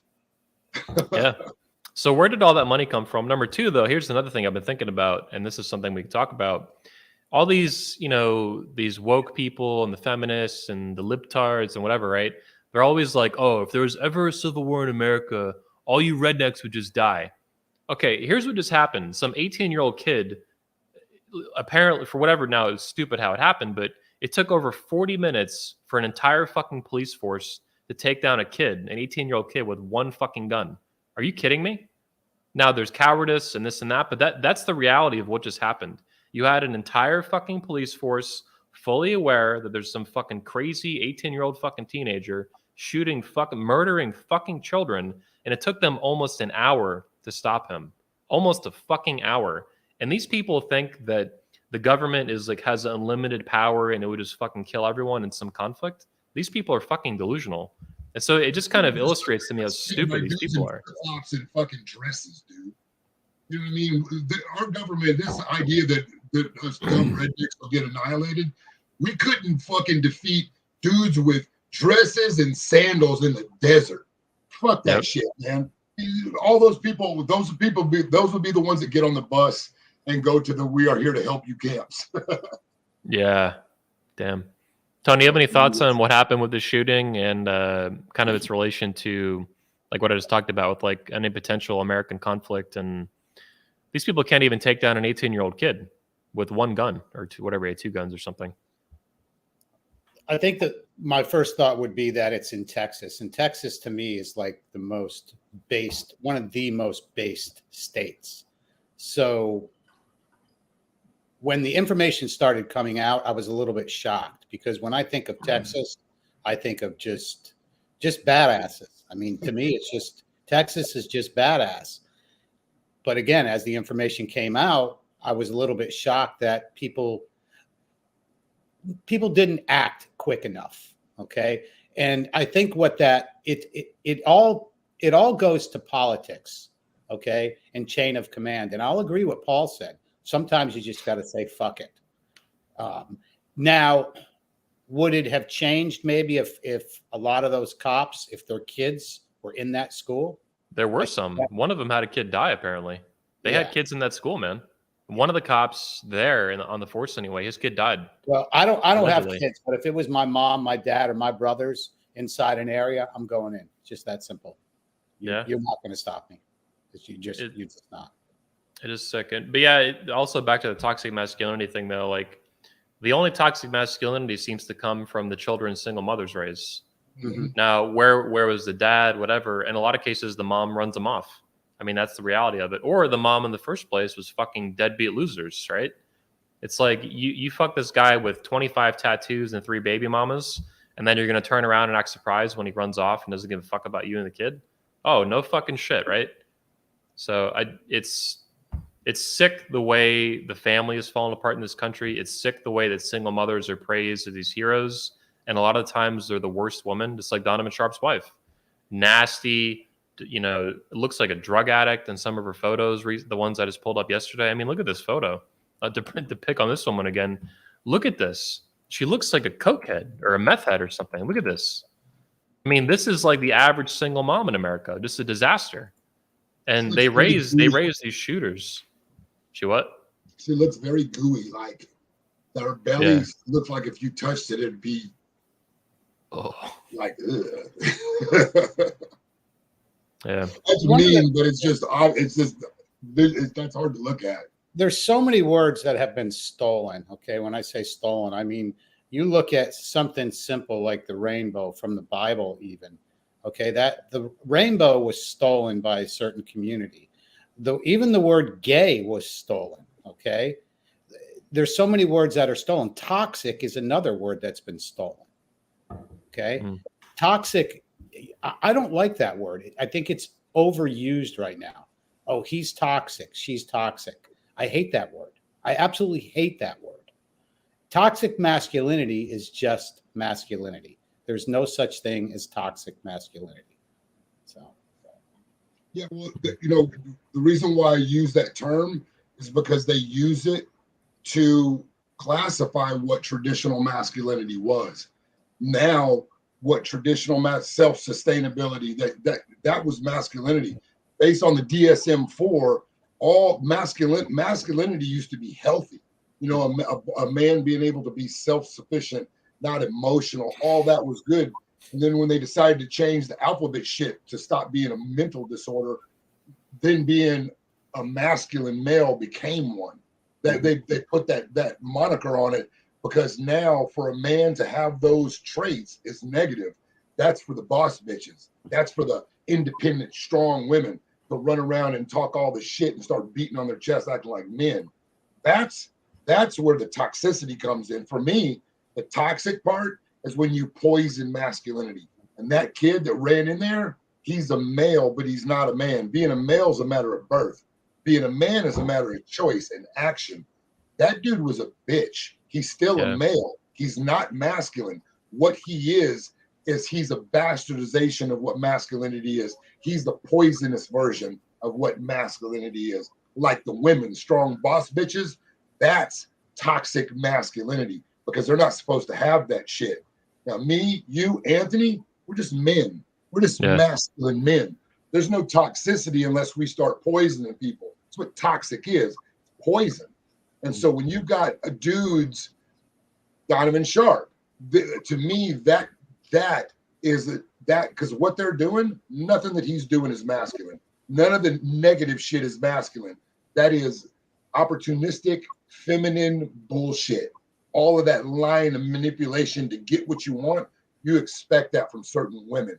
Men, if you do that, do it with honor. And that means truth. You know what I mean? He's not doing that. Women, I don't say they're all fucked up, but I expect them to have to manipulate some shit. This is a good point. I closed my documentary about Donovan Sharp, 3-hour documentary. At the very end, if you listen, I talk about masculinity, specifically in the way Jack Donovan articulates it in virtues, but it includes strength, honor, courage, and competence, basically. And Donovan fucks us up on the honor part. He has no honor. You're right, that what Donovan does, all the frauds, but Donovan is a really good example.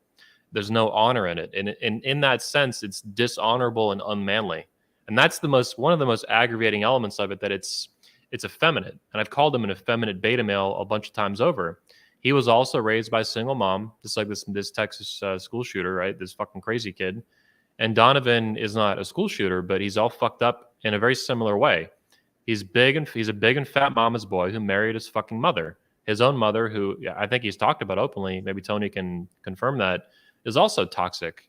And, just basically raised this fat fuck loser who's a liar and a manipulator and dishonorable. There's even evidence that's come out in court documents. Donovan was convicted, apparently, of defrauding his own father. So he does have some relationship with them. The financial identity theft that Donovan got arrested for and convicted, that was against his own father, Edwin Alexander Hopkins Sr. I thought it was against maybe some random person he was trying to, steal checks from or something. No, it was his own dad.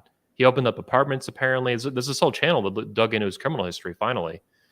And it's just sick. It's fucking sick, and it's effeminate on top of that. It's not just sick in general. It's effeminate, beta male fucking conduct, and that's what most single mothers raise. You get these just broken, wounded, fucking fat mama's boys who marry their Miss Piggy single. He even married a single mom, just like his own mother. I mean, the shit, it's out of a fucking textbook. Most of these guys are not men, okay? A man, we know what a man is, okay? Most of these guys are males, hence the rational male. A male, that book would have been better titled as The Rational Man, because a male is just an immature man, Okay, there's quite a difference right there. So the male is just who we were born as. A man is different than a male. So very simply, a male is an immature man, in my opinion. Fucking hate these frauds, man. Yeah, they're all effeminate. If you notice that about all of them, none of them are masculine. They're all wispy. They're all fat. They're all married to single moms. They're angry. They're really angry in a really effeminate kind of like little boy kind of way. Myron would be a really good example of that. He's like one of the most angry dudes I've seen. He's a volatile little girl. And he's butthurt about women, and you can feel that. Even if some of his own fans will see it, because the frog one, the fresh one, he's not as angry with women. He's just more incompetent and like socially retarded. Myron, there's like a venom he has towards women, and it's super unhealthy and it's super fucking legit poisonous. And these guys don't want to hear it, but that's the truth.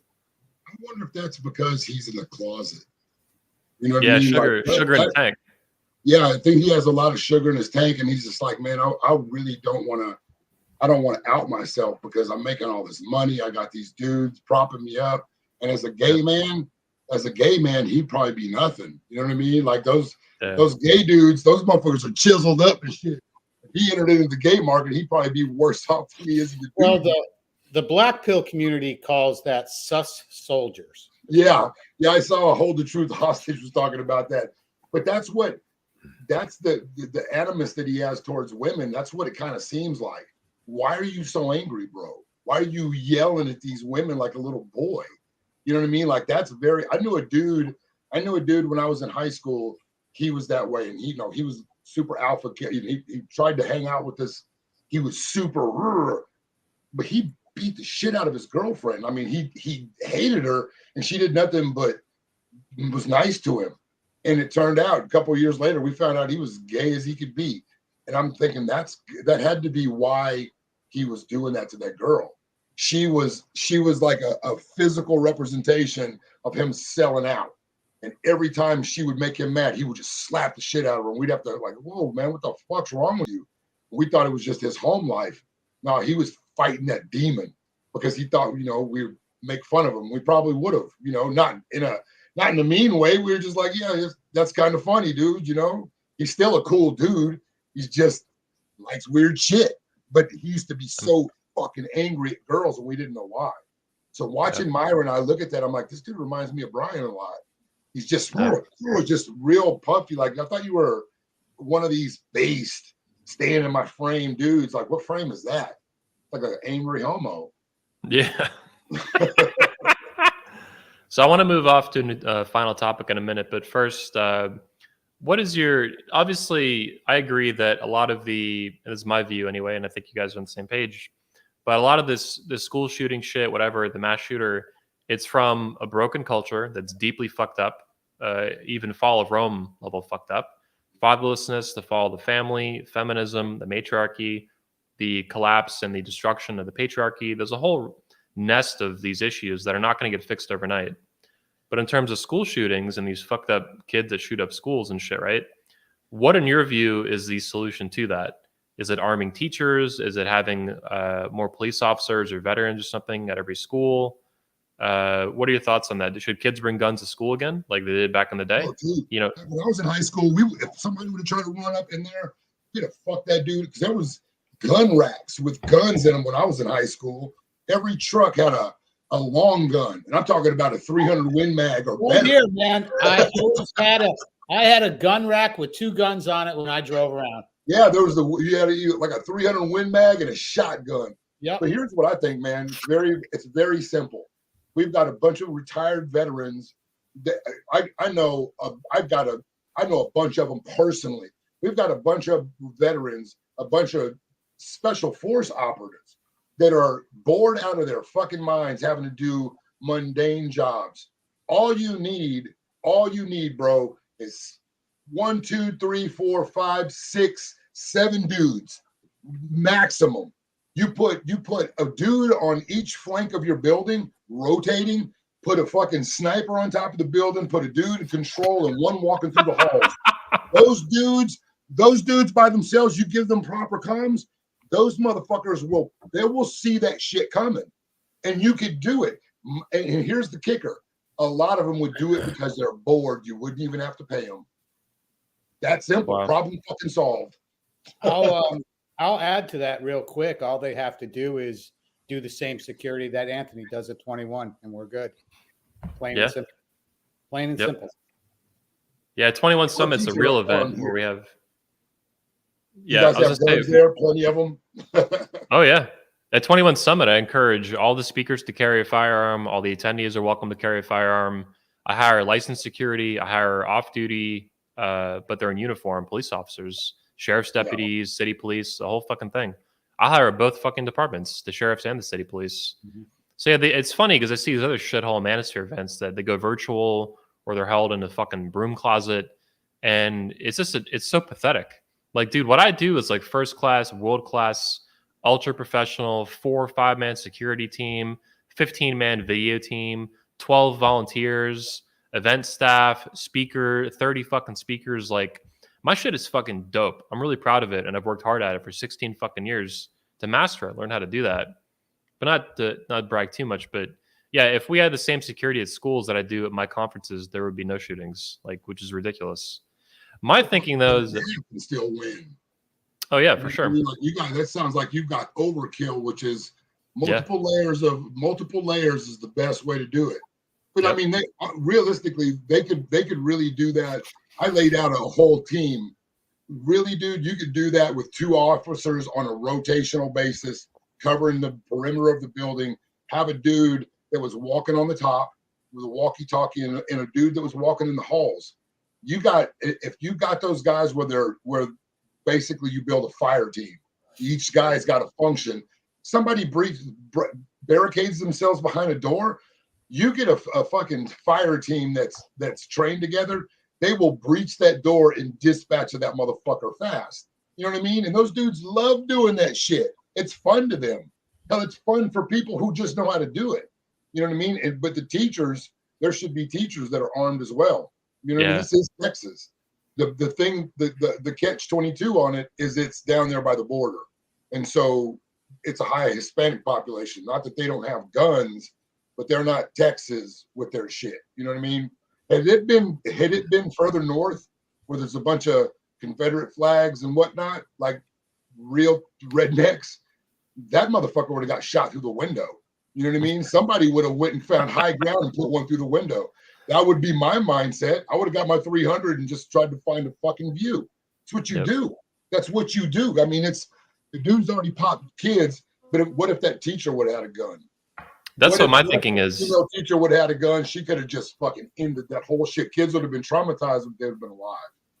So I think the most important thing that needs to be done is now not every teacher, I don't think we should mandate teachers carry, but every teacher and school administrator and staff in the country should be encouraged and enabled and allowed immediately, their right really enforced, really their right protected to carry a firearm. They should, most of them, almost all of them should own and carry firearms. And if you had that, not only the principal should at minimum, the principal should have a weapon. But here's the issue is one of the reasons my security, you're right, at my conferences is stacked in multiple layers. We even usually have undercover cops too, 1 or 2 in the audience on purpose, who's plain clothes, right? On top of uniform, on top of security, on top of me carrying a gun, on top of Tony carrying a gun, on top of, 15, 20, 30 other people carrying firearms. What that creates above all is the deterrence. Like, this is public information. It's totally in line with the law. If you come in and try to shoot anyone at my conference or actually kill or do serious harm to anyone, any customer of mine, any speaker of mine, any volunteer of mine, you'll be shot. You'll die. The chances of you dying is extremely high at my conference if you try to go in and actually break the law and fucking hurt somebody. So the reason I think nothing will ever happen, hopefully, is because it creates a huge fucking deterrence. And if even half of teachers in America or whatever, right, or even 10 or 20% and principals were carrying firearms, then anytime a kid ran into a school, they wouldn't know who the fuck has a gun and who doesn't. How are you going to pick a classroom to be a coward and shoot a bunch of kids if there's a 25% chance there's a fucking gun in that room? You're not going to do it. Gun-free zone schools, since 1991 or whatever the fuck it was, George H.W. Bush signed it into law. They made all these schools gun-free zones, and what you created is a fucking kill zone. You have a bunch of defenseless, slow, clumsy children who have no guns around except maybe one school resource officer hanging out in the back somewhere who ain't going to do shit, who ran away in Parkland, Florida, right? No, you need to, these teachers and these principals have a right to carry a firearm. They're Americans on American soil. They should have firearms if they have any training at all and the competence to fucking pull it out and shoot somebody. And most of it, so yeah, there should be guns, a lot more guns in schools. But people are too fucking stupid to fucking, they don't want to hear that. Guns keep people safe. That's why no one goes to my conference and gets shot, and no one ever will. Because anyone who tries that shit will just be fucking killed. That's how the jungle works, man. It takes someone with a gun to fucking kill somebody. So if you, anyway, yeah, the deterrence I think is a huge factor, and the schools are missing that. They create a kill zone. This big collection of kids packed into fucking like sardines in the classrooms with no guns around. Of course, these people are attracted to it. They don't go to fucking gun range and shoot it up. You'll just get shot. You don't go to my conference and shoot people. You just get shot. They go to fucking schools, man. Yeah, it's definitely a problem. And if I mean, the argument that more guns in schools would make it more dangerous, all you got to do is find anybody who went to school in America in the 80s, 70s, and ask them what it was like. There was not one school shooting that I heard about when I was in high school anywhere. I'm sure it happened somewhere, but it wasn't major news and it wasn't a massive thing. And then in the South, there were guns everywhere. I mean, like I said, there were guns everywhere. If you had a truck, pretty much if you had a truck in high school, you had to have a gun. It was like almost it came with the truck. Everyone had them. Nobody got shot. I agree. We would fight one another and we would circle, make the big circle with the cars and shit, and you fight in the middle. And everybody had guns in the cars and nobody got shot because we were different people. We weren't pussies. We weren't cowards. We went from here. You took that ass whooping, go home and put some baloney on that shit, figure out what you did wrong, or quit fighting. You didn't go grab a strap and go smoke, motherfucker. That shit came with the Reagan era, with the crack and all that shit. It became about money. But before then, we just lace them up. That's gone. So now everybody's a pussy and it's trickled all the way. Remember when cops used to be brave? Remember back in the day when that was the image? Cops were fucking heroes. Now they're just hiring whoever meets the qualifications. I think teachers, we need a dude right now. I was talking to Tony the other day. Right now, we're in a pivotal place. We don't need to go back to the old way. The old way sucks. It's fucked up. We need to create a new way. The new way needs to be based in morality, family values again, and needs to have that cohesion. Because without that, we're fucked. That's why they destroyed it. But what we've got to do is we've got to change the whole this public school system is garbage. It's breeding shithead kids that are fucking retards. The teachers are poisonous. They are fucked up teaching these kids the sick shit. So these people, we need to change how everything works. We don't need to send our children to these monsters anymore. We don't need to do any of the shit that we're doing anymore. So it's like, it's kind of time for all the men to stop any divisive bullshit and say, how do we stop our country from burning? Because this is Rome. All of this, the valuation of our currency, letting the fucking barbarian hordes run across our Texas border ad nauseum, just come on in. They are doing the very fucking same things that the Roman leaders did when they were letting the country go to hell. Yep. What did the Roman people do? And what are our people doing? We're engaging these fucking weirdos, talking about pronouns, confusing kids, calling boys worthless and all this. All of this shit has to change. The whole structure from the time that I was a kid, it's been broken. I mean, we all came to this manosphere, red pill space because of trauma. You with your Medusa, me, same fucking situation. Same situation. Even though I knew it was a snake, I thought I could tame it. Oh, you dumb boy. Same shit. Here, man. Yeah, we all grew up. And you know why it happened? Because we believed a lie. We believed the fucking lie that was propagated in the 60s with all this liberation and shit. But it was fun because we were getting pussy. And so it was like, oh, I'm getting like, yeah. So it's time to say, okay, look, guys, I know that it's like when you quit smoking cigarettes. Hey, man, you shouldn't smoke. You get on everybody's nerves because now you realize that what you were doing was fucked up. And now your buddies are starting smoking when they drink. And now you're like, hey, guys, you know, however many people die from lung cancer. Now your boy's like, shut the fuck up. That's how kids are when we talk now. Like, hey, listen, throwing your dick around everywhere is probably not the most healthy thing for you to do if you're trying to get on your grind in life. All the old shit, it's gone. So now maybe we need to go to the old shit. Like the old, like everybody says, what, you want to go back to the 50s? Yeah. Nah, I want to go back to like the 1800s. I want to go back to the 1800s, man. There you go. Let's do that. And in the 1800s, somewhere along the way, there was late a portion 1800s of America that had black politicians. Like that was a real thing. So there's pictures of that. So if that was the case, that means we've been here before, and something that's broken in the matrix. There's a glitch in the matrix where black people and the people that are oppressed in this country find their way up, and then they fall back down to the shit. I think it's the black rednecks. It's the black rednecks and the other dumb. And I'm not talking about me and you, because I'm a black redneck in the sense of where I live and how I live. I'm talking about the dumb, illiterate Southerners that fuck their sister and preach the dumb shit. You look at white trash and look at the dumb niggas that are, oh man, it's the white man's fault. They're the same people. They're just different shades of melon, and they got the same mentality. It's the same shit. Victim those mindset. Trailer park people own the dumb ghetto thug people. They're the ones who owned your ancestors. You're acting just like them. And the dichotomy there is mind-blowing. It's fucking mind-blowing. But we're at a point now where we gotta, this whole shit that went on in Uvalde, it's not gonna stop.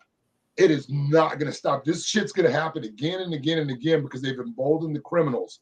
There's gonna be a bunch of people doing dumb shit, and it's gonna be up to the men who would have charged that door.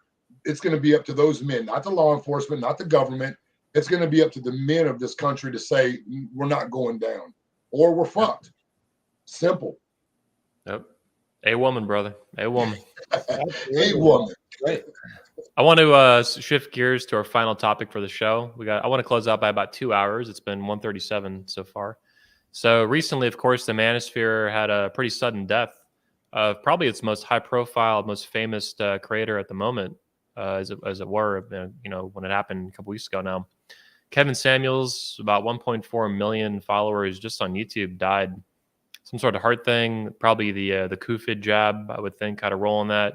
But who knows? It's I don't know exactly where all that went with the autopsy and stuff. But the most important thing is he's dead. And it was very sudden. And I put him now kind of on a meme, but it's a positive meme. Most of my memes are negative, making fun of people. This one's not making fun of anybody. This is much more serious. These are 4 Manosphere guys. They're all dead. Friends of mine, Andrew the Private Man, Andrew Hansen on the far right. He died in 2017 of eyeball cancer. That's why he has a patch on his eye. They took his eyeball out trying to save him.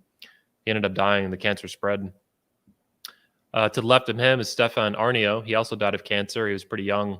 Andrew was in his 50s, mid-50s, similar to Kevin. And Stefan was in about 35 years old. He was pretty young. Then we got Pat Campbell. He died late last year, actually the day before my event, 20th Summit. He also died, I believe, of brain cancer. Got him. And he fought that for, I think, over a year. And he even had surgery and stuff, trying to get it out. In the end, he didn't make it. Also in his mid-50s. No, he was about 61, actually, 61. He was the oldest out of the 4 here. Then, of course, Kevin Samuels. So I want to get you guys' takes on Kevin Samuels. I was critical of him in the end a little bit before he died. But I haven't retracted any of that, my criticisms. I was not happy with how he handled the Nicki Minaj stuff. He went soft on her, went easy. I was concerned he was kind of selling out. But when he died, I kind of stepped back and I kind of chewed on his whole life and the totality of his work. And I realized it was fun to make fun of him and go after him for that, try to push him in a more aggressive direction. But his life's work is much bigger than that. And his legacy is much bigger than just, a couple weeks and a couple months of Nicki Minaj shit. And I think he's a pretty cool dude, did a lot of good work. And he pissed off a lot of the right people and helped a lot of good people too. He actually made an impact in like Black culture in America and for men and women more generally too, on top of that. So I kind of want to know what you guys think about Kevin Samuels here, his death recently and his impact on the Manosphere and on masculinity and femininity in women and stuff. I'll go first real quick. I didn't watch really very much of his content at all. I would watch a lot of the clips. I did watch one show one time, probably 6-8 months ago. And to me, it was more entertainment, because I used to like the way he would just really handle people in a kind of a cool, calm, collective way. Unlike anybody else has, I think. Was it my kind of content? I don't think so. But now in retrospect, and I look at some of the things that he's done, I think he's made a huge impact on men and women. He just delivered the truth in his own special way. So that's kind of my quick take on it. Paul, how did it what was your first reaction when you found out Kevin died? I thought it was fake news. I thought it was fake. I thought like it a was hoax. bullshit. At first, I was like, dude. At first, I thought Kevin was doing some slick shit to prove a point. You know what I mean? Because a lot of his stuff he was a genius with the way he would do his thumbnails and his titles and shit. A lot of things he would have those little. There would be a message buried in the message, or something. You know, there was a lot of. He was almost like an artist. And so when I first heard the rumor, I don't remember how I saw it. But I was like, okay, this has got to be some bullshit. I mean, the dude was he was just talking yesterday or whenever. I just saw a short clip of something he had just done. And, then going to find out that it was true, it's kind of fucked up. And the first thing that I thought about when I found out that it was indeed the truth, I wondered, did this dude take that Resident Evil so he could travel and do what he wanted to do? That was one of the biggest reasons why I wasn't jumping on a plane last year and I didn't come to the convention last year, was the fear of getting stuck and the fear of having to get stuck and putting a mask on. Like I'm a hardline jackass. If I say I ain't doing something, I'm really not gonna fucking do it. If I say I'm not putting a mask on, I'm not putting it on. So I was like, is this dude, did he get that shot? Did he get that fucking shot? If he did, that makes sense that he just fell over dead like that, because that's what's happening to a lot of like athletes that are in good shape. They're just dying from that myocarditis or whatever it is. So, I've never really been critical of him outside of him being kind of feminine, the way that he is. But I know I never question his masculinity or anything like that, because I don't give a shit I don't care. I mean, it wouldn't have surprised me, because those people often know more about women than dudes do. And they also know about men because they're men. But that was neither here nor there. It didn't matter to me. I don't care about that. But the way he delivered shit, it's like, that sounds like I've heard that come from men before, but they weren't straight. But he's smart. He's articulate. And the kind of fraternity, that's what I was talking to Tony about the other day. I don't know what fraternity Kevin was in, but he was in one of those suit and tie, pretty boy fraternities, the clean dudes. Then you got the Omegas, the Q dogs, the loud ones, the dudes that end up in the fights and shit. When I went to college, my friends were the dogs, and the dudes that I looked at and were like, I didn't want to be like, were the dudes like Kevin, the guys that wanted to be sophisticated and shit. I never wanted to do that. You know what I mean? There was never my desire to be in a position where I had to wear a fucking suit and cared about accessorize. Like, I always looked at that when this was me. This was me making fun of him for that, by the way. Yeah. I really wanted to mess with him.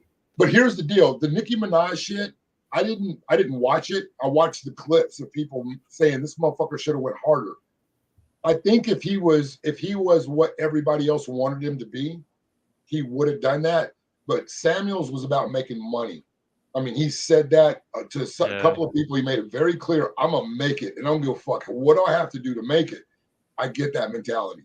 He didn't really sell himself out, because what was he really? You know what I mean? A lot of people wanted to say he should have done this. Yeah, I would have done that. I would have done that. Well, then get yourself in the position and do it. Get Nicki Minaj on your podcast, Fresh and Fit, or whoever the fuck would have done something different, and then you smash her teeth in. He was trying to be famous. He wanted to be famous. And going after Nicki Minaj, maybe he could have got some likes on YouTube. But what would that have done when Nicki Minaj went and put her fucking shit out? You don't want to piss that bitch off. That bitch has got way more followers than him. I would have done it. I would have done it. Yeah, you would have. But Kevin's a black man trying to promote excellence. You know what I mean? I think his fans were frustrated. The fans who commented, some of them just hated me for posting the Simp Father stuff, but some of them and some of them liked it, but some of them were in the middle. They were like, I get why you're doing it, and I'm a fan of Kevin's, but I'm frustrated and I'm disappointed because they expected him to be consistent with the way he would treat your average woman, the average 30-year-old single mom that comes on a show. Yeah, that was hypocritical. The way I agree with you there. That was bullshit because when he got that other little whore on there that he talked to that was fucking the basketball dudes. Brittany Renner. Talking about what's her name? Yeah. Brittany Renner. That one. Yeah. He was pretty calm with her too. And she bragged about being a whore and all that. He should have kicked her teeth in with her own words. Now, had Brittany Renner been a busted up chick that was like the average at best woman, he would have annihilated her sitting there. He would have embarrassed that woman. So what he did on that I never really thought of it that way because like Tony, I wasn't a fan of his shit. Like I didn't watch every video he made. There was the ones that went viral when he would check because I like hearing him tell these black queens that you're the queen of fucking nothing. Boss queen, boss bitch. It's all of that mentality and on the, like I always try to look at both sides of the shit. That mentality, that boss bitch queen mentality it's fucking infuriating. It's stupid. It's not true. You're not a fucking queen. You got a job, you pay your bills, and you get your herd did. You're not a fucking queen. You don't have a king. You don't have a kingdom. You got a job, bitch. You don't have a career. You have a job. But the problem is here's a queen. Yeah. See, and I like Jordan Peterson. I'm not a fan of him, but I like the shit. Some of the shit he says needs to be said to men that need to get off their ass. There is some shit when he starts talking on the feminist side, he goes a little bitchy there. Like he needs to tell women, you need to quit being whores. You need to he needs to quit being so fucking nice, but then he's gonna step on his daughter's toes. So that's why he doesn't do it. He's treading carefully too. But with what Kevin did was he was trying to bring shit together. And I appreciated his message because what the black community suffers is most of their alpha males are emotional fucking little boys. They think that being a real motherfucker is doing violence, being explosive and loud and obnoxious. Like that's how your mother is. That's not your father. If he was a real man, my dad and my uncles, those motherfuckers will go dispatch of somebody from our neighborhood that was doing fucked up shit. There was no hoopla, no nothing. We didn't even know about it until we became adults and we're like, yeah, you remember such and such who did such and such? Your dad and them did, and we're like, fuck. They didn't talk about it. They didn't high five. There was no conversation. They just did shit. This whole new, oh, man, I'm a man. And you're telling motherfuckers you're alpha, you're not. You don't tell people that you're a lion. You just are one. But that whole community's fucked up because they these single mothers raise these emotional little boys that either they keep at home full time or they ruin them to where they go out and they're all fucked up. And so Kevin Samuels was dealing with the after effects of all that. Black women had to be the head of the household, the queen, because of slavery. They got taken away. If they had kids, it was their job to protect their sons because they didn't want their sons to get ripped in half by Massa, by the horse or whatever it was. So they became overprotective. I get that. That was a long fucking time ago. And it's time to quit running outside after your kid shoots 4 people and going, my baby ain't like that. No, the nigga is like that. And what Kevin was dealing with was all the mothers who have raised those kids. And I raised my boys, but where are they? Where are they? And some of them had good stories. My kid's a doctor. He's going to college. But a lot of them, they're not going to answer that question. Or a lot of them fucking lied about it. You know what I mean? So I think that the manosphere is particularly really the black manosphere lost the best thing that's ever happened to him because the dude hit over 1 million. He had over 1 million with warp speed. That shit was impressive. Mm-hmm. You can hate him, but you got to appreciate that for what it was. And he fucking went mainstream like he did. And he wasn't a fraud. He hasn't lied. He didn't lie to get there. People were frustrated with some stuff in the end, like me with the Nicki. That's this minor stuff. He actually earned that through his own personality and his hard work. And realistically though, I think if we're honest, I think that all of us to a certain point would do the same thing. Me and Tony were talking about that. It's all about the person that's talking to you. Do you respect them or not? your reaction to them, how you take what they're saying to you, is going to be highly dependent on what you think of them, not what they think of you. If you don't have any respect for it, like, I'll give you an example. If Donovan Sharp says something about you, Anthony, you'd be like, I don't give a fuck about what you think. Yeah. But if Tony was to say something, you're going to have a different, you still might go, whoa, what the fuck? But then you're going to go, why would he say that? I respect Tony. So why would Tony say that to me? Yeah. It's the same thing with when you're dealing with a mud duck, you're going to be, I mean, dude, look, she's ugly, she's fat, she's, and she's trying to talk to you with arrogance. I think we would all be a little bit harsher with her than a chick that's very fuckable and she's being arrogant. I think that I think it's almost human nature to look at her and go, man, I want to be mean to her, but she's so fuckable. You know what I mean? So I think we all gauge it to a certain extent. Maybe that's why Kevin did that. You know what I mean? Maybe. Status, and you're not talking to average at best. This is fucking Nicki Minaj here. I mean, I'll say this. Like, I've never talked to a celebrity live like that, but I've talked. Piers Morgan and Susanna Reid are pretty big news personalities, particularly Piers Morgan. He just interviewed President Trump and shit, whatever. He rolls with President Obama, whatever. I handle myself. I'm really proud of how I handle myself on that interview. I haven't been so it's a similar situation to what Kevin was in, but I'll say this, like, you got to be in the heat of the moment. What is it? You got to be in the arena, I think is what men in the military would say. And I've been in that, and it's hard. It's really fucking hard. All these guys talking shit, not all of them, but 90% of them, they would melt. Nicki Minaj would melt these motherfuckers. Mm-hmm. If you're not who you are and ice fucking cold, you don't even have the option. Kevin Samuels had big enough balls. He had an option of how he wanted to handle that. Most guys would just melt. They would cuck. Donovan Sharp, fresh and fit. Look, Brittany Renner, that fucking little single mom she brat. She melted them when they were face to face. She melted those. Dude, that bitch, that woman is the exact same chick you'll find at any fucking downtown bar or nightclub in America. Typical single mom skankaroo. She melted on the those table screaming. Woo! Exactly. She's wasted. And she melted those little boys, Myron Gaines and Walter whatever the fuck Weeks. She melted Fresh and Fit because they're fake. Yeah. Now, and so Kevin, I think he didn't get melted. He had an option and he chose an option I didn't agree with, but I think he was strong enough to have the option. A lot of these critics, they have no idea. They talk tough, right? Oh, internet alpha male, I'm ethog. Yep. I would have melted that bitch. Yeah, right. These news personalities and celebrities will walk all over you because the social pressure is real. She had 60 million fucking followers. That's a lot of pressure to come after you. Yeah. If she starts talking about you and I've had the media come after me. They have to come after my family after with the Make Women Great Again shit. This is heat, man. When you have family hitting you up, people coming after their job, people coming after you, people trying to find your fucking address, sending you fucking death threats and shit. This shit gets real quick, hard, real fucking quick, man.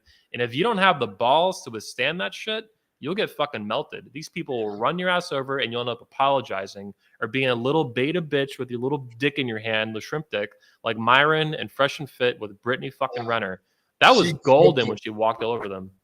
And all, you know what's so fucked up about that situation is all Myron had to do is use the shit that she said. I mean, dude, she's like, what kind of person am I? All he had to do was like, well, shit, based off of your own words, you're a nasty slut. You're a nasty tramp. Yeah. Like that would have been, that's all that needs to be said. Yeah. And then start laughing at her. They let her belittle them. When I look at chicks, this is the deal. When I look at, I don't give a fuck how hot a chick is. If I know she's been run through by a bunch of dudes, she's not hot anymore. Like that, I mean, especially if she's been run through by a bunch of fucking 6'9" dudes with radiator hoses between their legs. Bitch, I'm not trying to fuck. I'm not trying to go nowhere near you. You think that you're a quality motherfucker? You've been gutted by these NBA players over and over and over again. You bragged about it, how big these dudes' dicks are. You think it makes you a rock star? Now, I'm not insecure about my shit, but I understand how dimensions work and shit. You know what I'm saying? Like that's insane for dudes to look at a chick that you know is a garbage dumpster. She's a fucking outhouse, and give her any leverage over you. Like the fact she sat there with that arrogance. That dude that hosted that show, he set them up they should have went off on both of those. They should have said something, but they said nothing. But I mean, it was men and women. They're little boys. They're little boys, man. They didn't maintain frame. Well, I think he did maintain frame. He went to this natural bitch frame. He fell out of his fake movie frame and went right. You know as well as anybody else does, Tony. When you fight, when you engage in a fight, you fall. It doesn't matter what you think, how many movies you watched, or what you want to believe. The moment you're engaged, you fall back to your base level of training. That's what Myra did. That bitch called him to the square, and he fell right into bitch mode. That's where he's comfortable. That's where he lives. Because had it been either any of us, that would have been hilarious. I would have first questioned her posture. Like, what is all this bullshit? You like, what are you doing? What is this? You know what I mean? Like, she did that, and he got small. I'm like, fuck. Yeah. Checkmate. Well, what was interesting is that she not only did it, I think she knew, like, it was a setup probably, but she, even independent of the setup, the podcast host facilitating this happening, she knew this would work. She's a predatory brat, and she spotted these beta males from a mile away, and all these other beta males that follow them are too stupid and too fucking beta to see it. These chicks that mow through, that leech off these beta males and fuck all these, these Chad half retard alpha males or whatever, right? Mm-hmm. They can walk through these beta males like butter, man, like nothing. Oh, they're not dumb. I mean, she's a bunch of shit, but those bitches are not stupid. Yeah, they are like snakes, and that's why you got to watch them like a snake. I tell my dudes, fuck what she says. Watch her like you're a snake watching someone else. Like you're a snake watching its prey. Snakes don't have any emotion about shit. I fuck with the snakes out here all the time. I pick them up, the good ones, and I play with them. And if you hold a snake and move it, that thing doesn't move. It looks at you, and it doesn't matter where you move it. It watches you because you're a threat. You're a threat. You've got it in you figured out. I can't get away from this motherfucker, and it will look at you. You got to look at women like that because that's the way they're looking at you. They're looking for those chinks in your armor. This dude just told me about his emotions. Put that in the book. They're fucking brutal. She's good at that. But I grew up dealing with hoes like that. She's Brittany Renner's the type of chick that I would have got back in my thug days. We had girls like that on the roster. We would get girls like that, and we would send them after the dealers that would come into our era, flashing money, throwing money. Go get them, girl. Shit, man. Wow. We'd be waiting in the hotel room that she took them to. It's easy, fucking easy. That's what she is. Wow. That's who she is. That's what I see that bitch as, man. Yeah, predator like a snake. Yeah, they watch you. Exactly. Well, fucking predator, but she's smart, but she's dumb. Because all you got to do, like the dudes that she deifies, those dudes can get that girl to commit felonies. They can get her to do anything because she's stupid, but she's smart. Like Fresh and Fit, they don't understand that part of those women's nature. But I can see it a mile away, dude. There's a saying in the manosphere a couple years ago I saw that basically a lot of women, and Brittany Renner is a perfect example, they confuse intelligence with being clever, with cleverness. Brittany is not intelligent, but she's clever. Yeah. And that's how she can, to me, that's kind of, it's more cunning. It's a cunning, and it's a specific kind of intelligence, a cunning. Yes. And to manipulate these witty. She's witty enough. And what she does is that snake. She's not a snake that can just bite you with her venom because she's not that hot. She's not intelligent. She doesn't have anything going for her other than her fuckability. But what she does is she will take whatever little morsel that she gets and she will use that thing. She'll use that thing. And it's that little thing. It's that little, you must have a small dick. If she senses that about you, and that's going to put you in this, well, I got a big dick. And now she owns you now. Like, what are you worried about the size of my dick? You ain't going to get none of it. Like, that's the proper response to your bullshit ass. Like, bitch, you probably got a giant pussy. Like, what's wrong? But that's when women like that, they know how to find those insecurities in a dude's armor and then stick their finger in like, God damn, that's a sharp fingernail. And then they start trying to, oh no, my armor is just that hole in it. Like, nah, bitch, get your fucking finger out of there. It doesn't belong. That's what those dudes lack. Manhood. I hope they turn around someday and stop being frauds and man the fuck up and become men. But Not likely. I mean, It'll happen when these. they get off the internet. It'll Yeah. be down the line. Yeah, Right yeah. now they've got a rift. They're making money off of it. You know what I mean? They got these useful idiots that are tuning in. Yep. The worst case scenario, they're getting ad revenue and shit like that. So it's working. They're doing a job. But if these dudes move in real life the way that they act online, which it looks like they do, they're going to be losers for a long time because the shit doesn't work in real life. Yeah. Well put.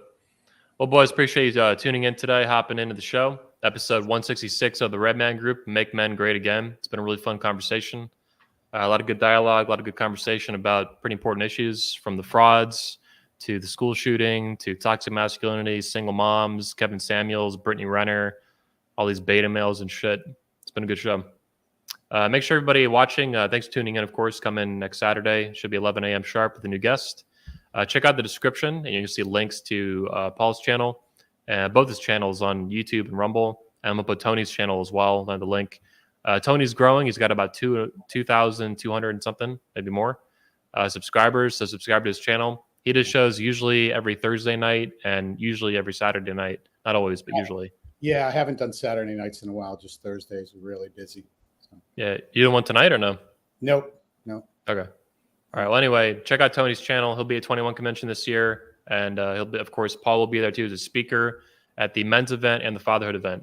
So check it out. Get tickets at 21studios.com. Link in the description. All tickets go to Hookers and Blow. So I appreciate it. Coming out to the event. Our events are very real and very physical. There is a virtual ticket to the men's event if you really want to watch it online. So I'm not going to stop you if you want to do that. It's a cool ticket. But ultimately, it's about coming out in person, being physical, shaking hands, meeting face to face, asking these speakers like Paul, like Tony, like myself, and dozens of others, asking them tough questions that you can't even ask on the internet without getting banned and censored and shit like that, and building relationships and friendships too. I've known guys at these conventions for many years, Tony, 4 or 5 years, some speakers over 10, 15 years, stuff like that. So coming out, build relationships, build friendships, and support the Manosphere's only TED Talks for Men, where all speech is published free to the world. Anyway, Paul, Tony, thanks for your time today. Everyone check out the links to their channels in the description. Thanks for tuning in. Hit the like button and leave a regular comment to help feed the algorithm bullshit on YouTube and drive more people to find the videos that we have on our channels. Paul, Tony, thank you very much. Any last words? Man. Yep. Thanks, guys.